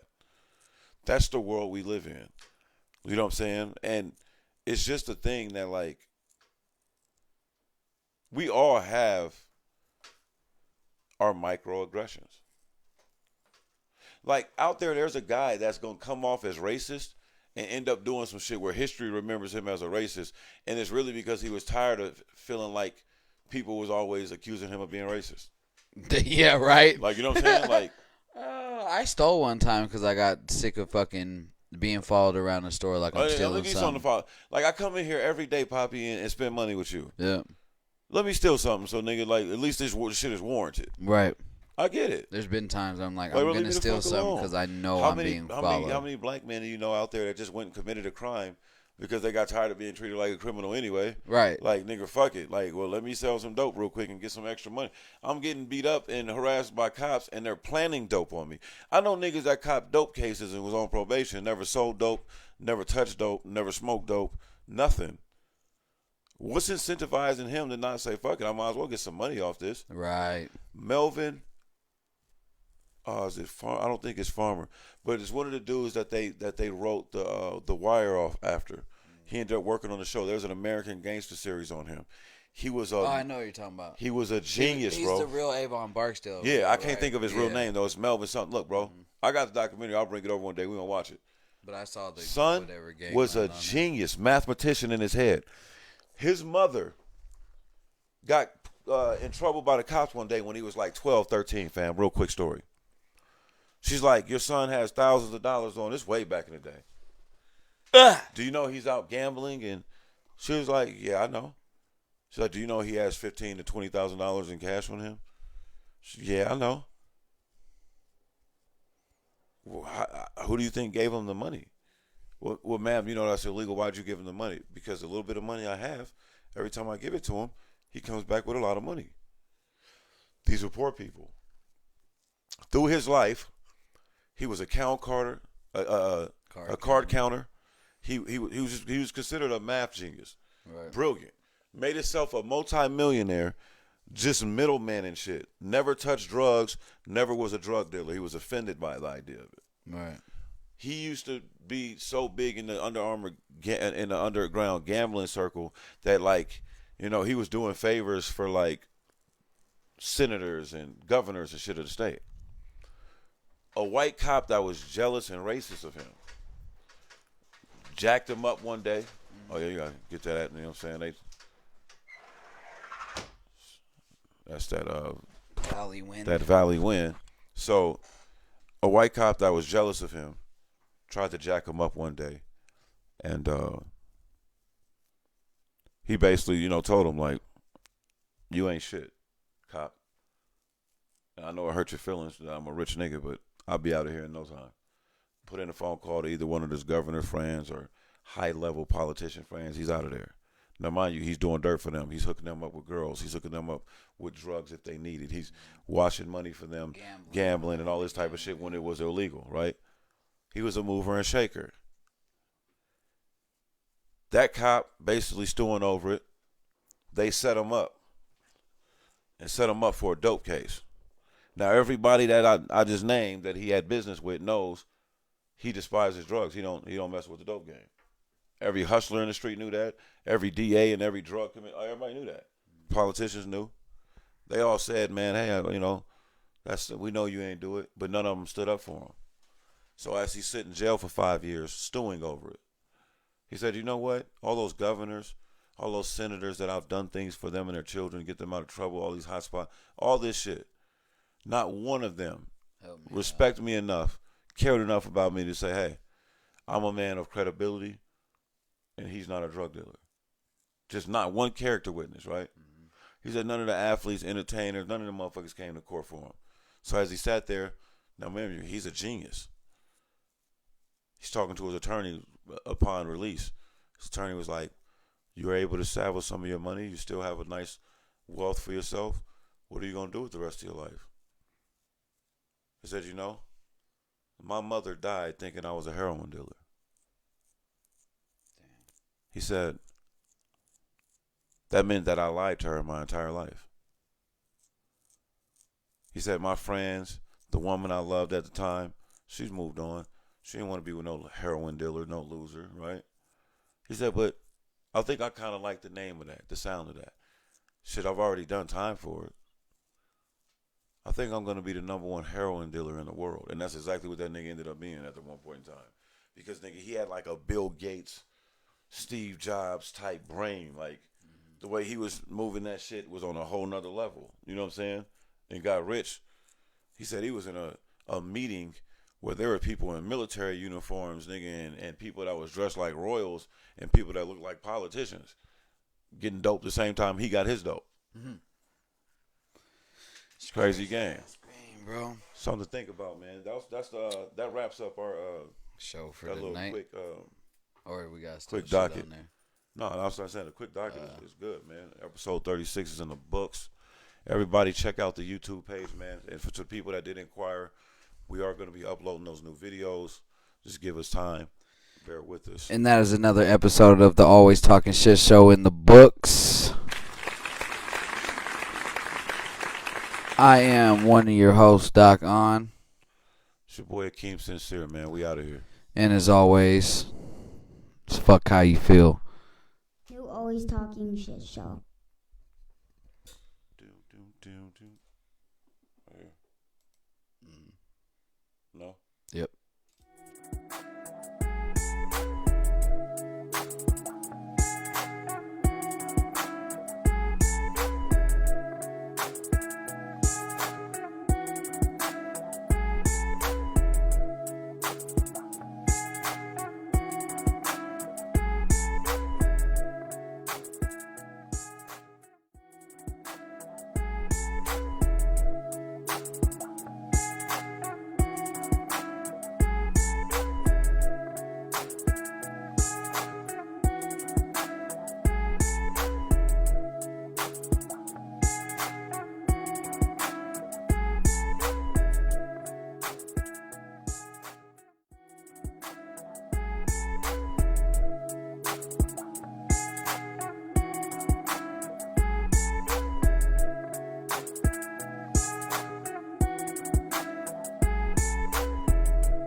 Yeah, then we gotta start getting people to fucking. So we gotta have a nitro roll boost. So when people donate to the Discord, they get a nitro roll. Yeah, and also it makes the audio clearer, and you can send bigger images and videos, and we can have custom sheesh RP emotes. Yeah, I'll boost the server and all that shit. I think you've only got to boost it twice to get to level 1. See here. Almost changed the fucking picture of the underground to sheesh. Would have been funny. Like, my bad, bro. I did not mean to do that. Yo. Yo, you don't even know what's going on, do you? Tell me why we just got our server up and popping. Are we out of the Underground Kings? We not necessarily out right now, but Start player names, mission. soon, head admin, soon. Bank robberies are already installed. Did I just get called head admin? Yeah, nigga. So you better live up to it. You know what I'm saying? Police vehicles, police Check out the cans. GRP Discord, fool. Yeah, I'm already up in here, bro. I'm fucking making everything work. I'm coming right now. It's in the info on gang shit, bro. Oh, bro, you act like you ain't. You know what I'm saying? S-H-E $H. And I'm gonna make you a head admin. Boom. You are head admin, sir. Where the fuck is it? I don't see it. So I'm just gonna save that for now. I'm in GRP. Yeah. So Gang go shit's there. changed to chase. Go to how to join and the getting started. Where's this picture I just saved? I don't. All Go right. to- So Sorry, I may have made the channels quite Good job, technical. start working on the server. Fucking just all the bullshit that's been going on today. yeah, dude. So fucking, he sent me the fucking info for the login shit, bro. Next thing you know is bam, bitch is up and running. Yeah, tell We me why running. I had the server this whole time, bruh.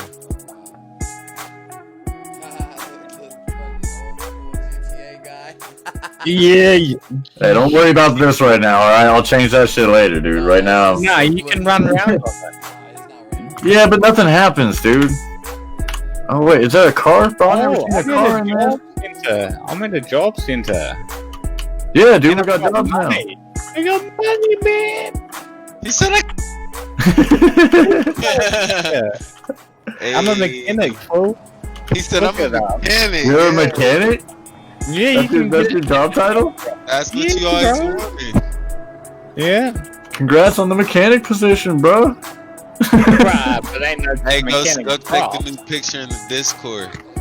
Driving license. Oh, dude, I'm in the job center too, man. I don't know yet. You Don't. know, bro, we just getting there. We just Oh, found Okay, yeah. it. bro. It's actually works. We've got no postal still. Come stand here, new identity. Did you see our Discord picture? Come over. If you come over to the one by the door, you can change your identity. So I've just changed to Kerry Line. Did all you guys spawn in at the same place? Yeah, we all spawned in at the job center. Oh, the cell phone sucks, bro. Boom, I'm Kiwi now. Directory, oh, All this shit's gonna get reset, so I wouldn't even trip on all this Yeah, shit, we dude. about to fix all this shit.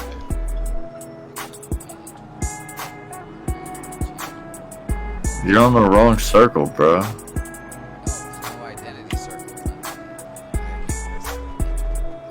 We got a little bit going already. Let's stop playing.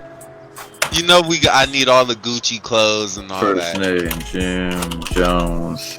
Tab to finish. Last name, shall oh we go shit. down and get carbine from the box? A tab. I'm the UPS. Yeah. Okay. What are you doing as UPS, bro? Apparently I've got a driver's license. Nothing is working. Your shit's not working, my shit's working. Stop it. Nobody knows who anybody Blue is. identity. No. Oh, I'm not gonna be Chase here. Duh. I'm gonna be Big Boss Dog. Let's see. So the clothing shops are already up. The dealer's already up. Benny's is already up. What? We got gun shops already up.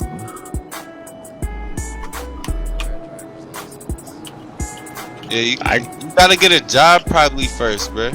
I got a job, or I got an ID and everything, bro. Talk about And a him. driver's license.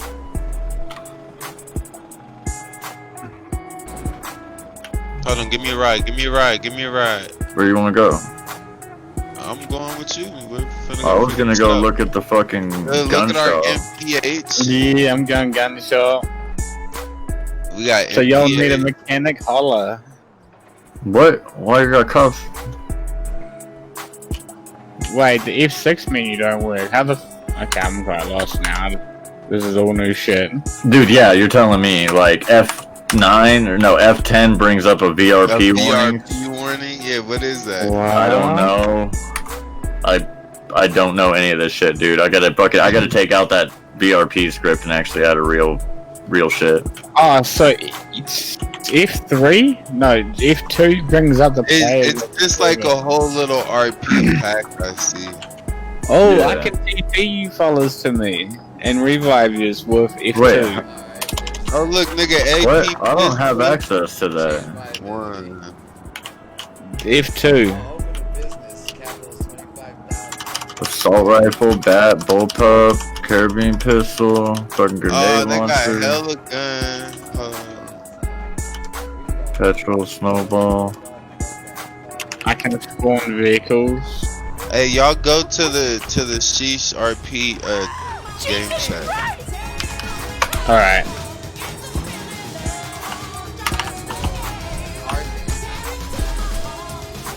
The game chat? What do you mean?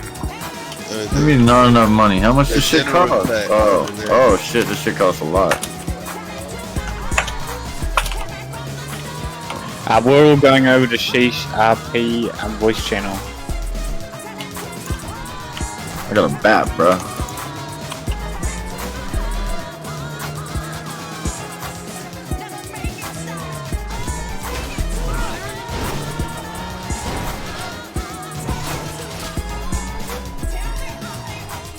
Beautiful. Time for commercial. So I can play some right and snorter.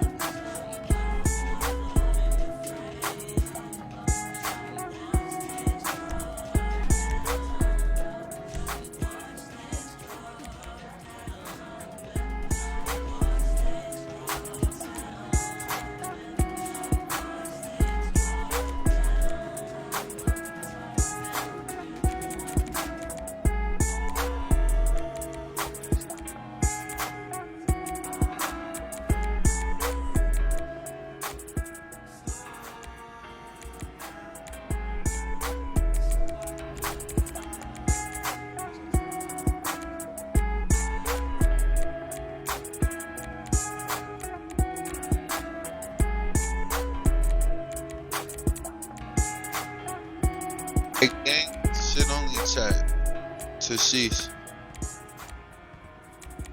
Jay, go to the Sheesh RP chat. You hear me? Yeah. Yup. Yeah, man, you know that's Sheesh RP. Stop worrying about your hair and shit, bro. I'm still gonna Bro, be restarting all We this don't shit. have nothing in here yet, bro. Hello.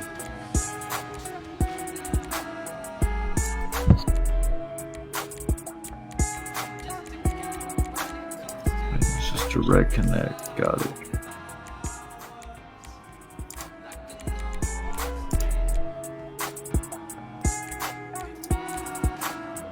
Is that picture cool or no? For the Discord.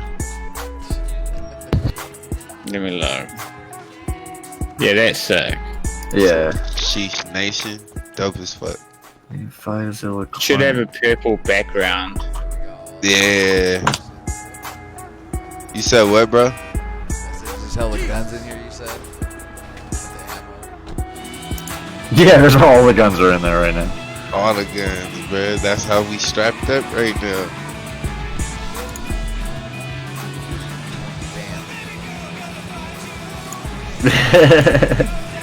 Ballin'.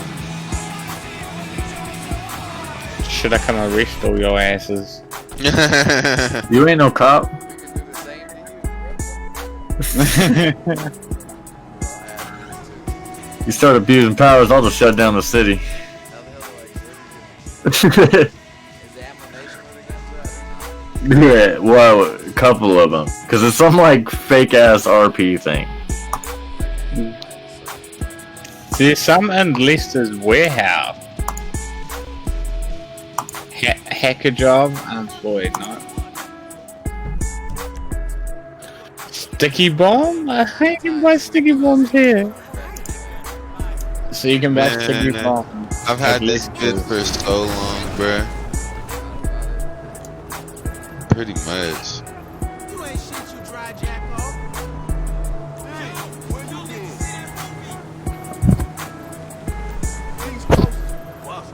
Which gun shop did you go to?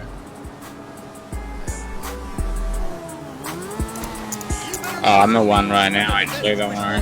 It's just doors don't open. Looks whack. AP pistol assault, oh my god. What's It was Nico, so- you bought this before you jumped Yeah.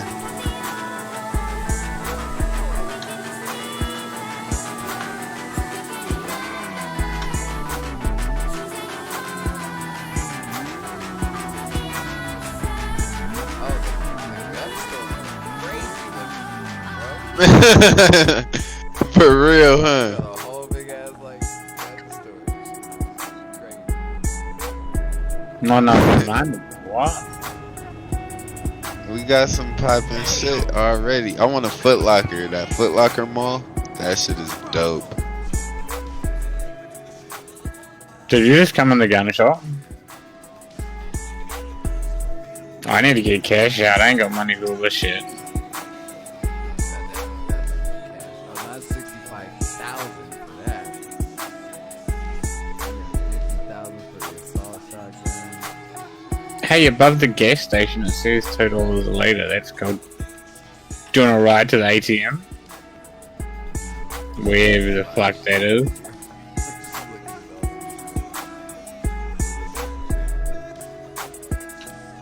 I'm going to the mechanic shop.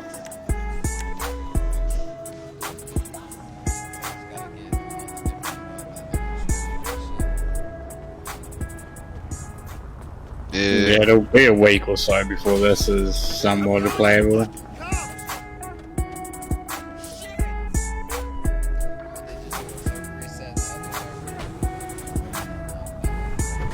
Nah, it's dry, bruh. It's dead over there. There's somewhat of a V menu when you go to the mechanic shop. There's like a garage at the mechanic shop.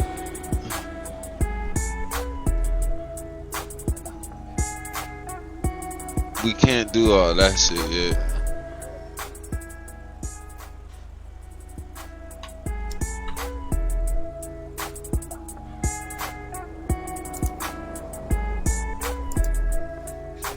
Right, where did all the vehicles go? You said what, bro? Right now, we just need good scripts and shit. Where do you gotta tell me where to get all the scripts and shit. I don't even know. Like 5 mods and shit like that. Yeah, I don't know where to start, bro. This ain't my area of expertise. All right. Yeah, I gotta get this shit fucking working right now. So This is more Mikey's expertise. Yeah, I should be watching your screen, Mikey, so I can get up to what you're doing. Nope, I'll just leave it there.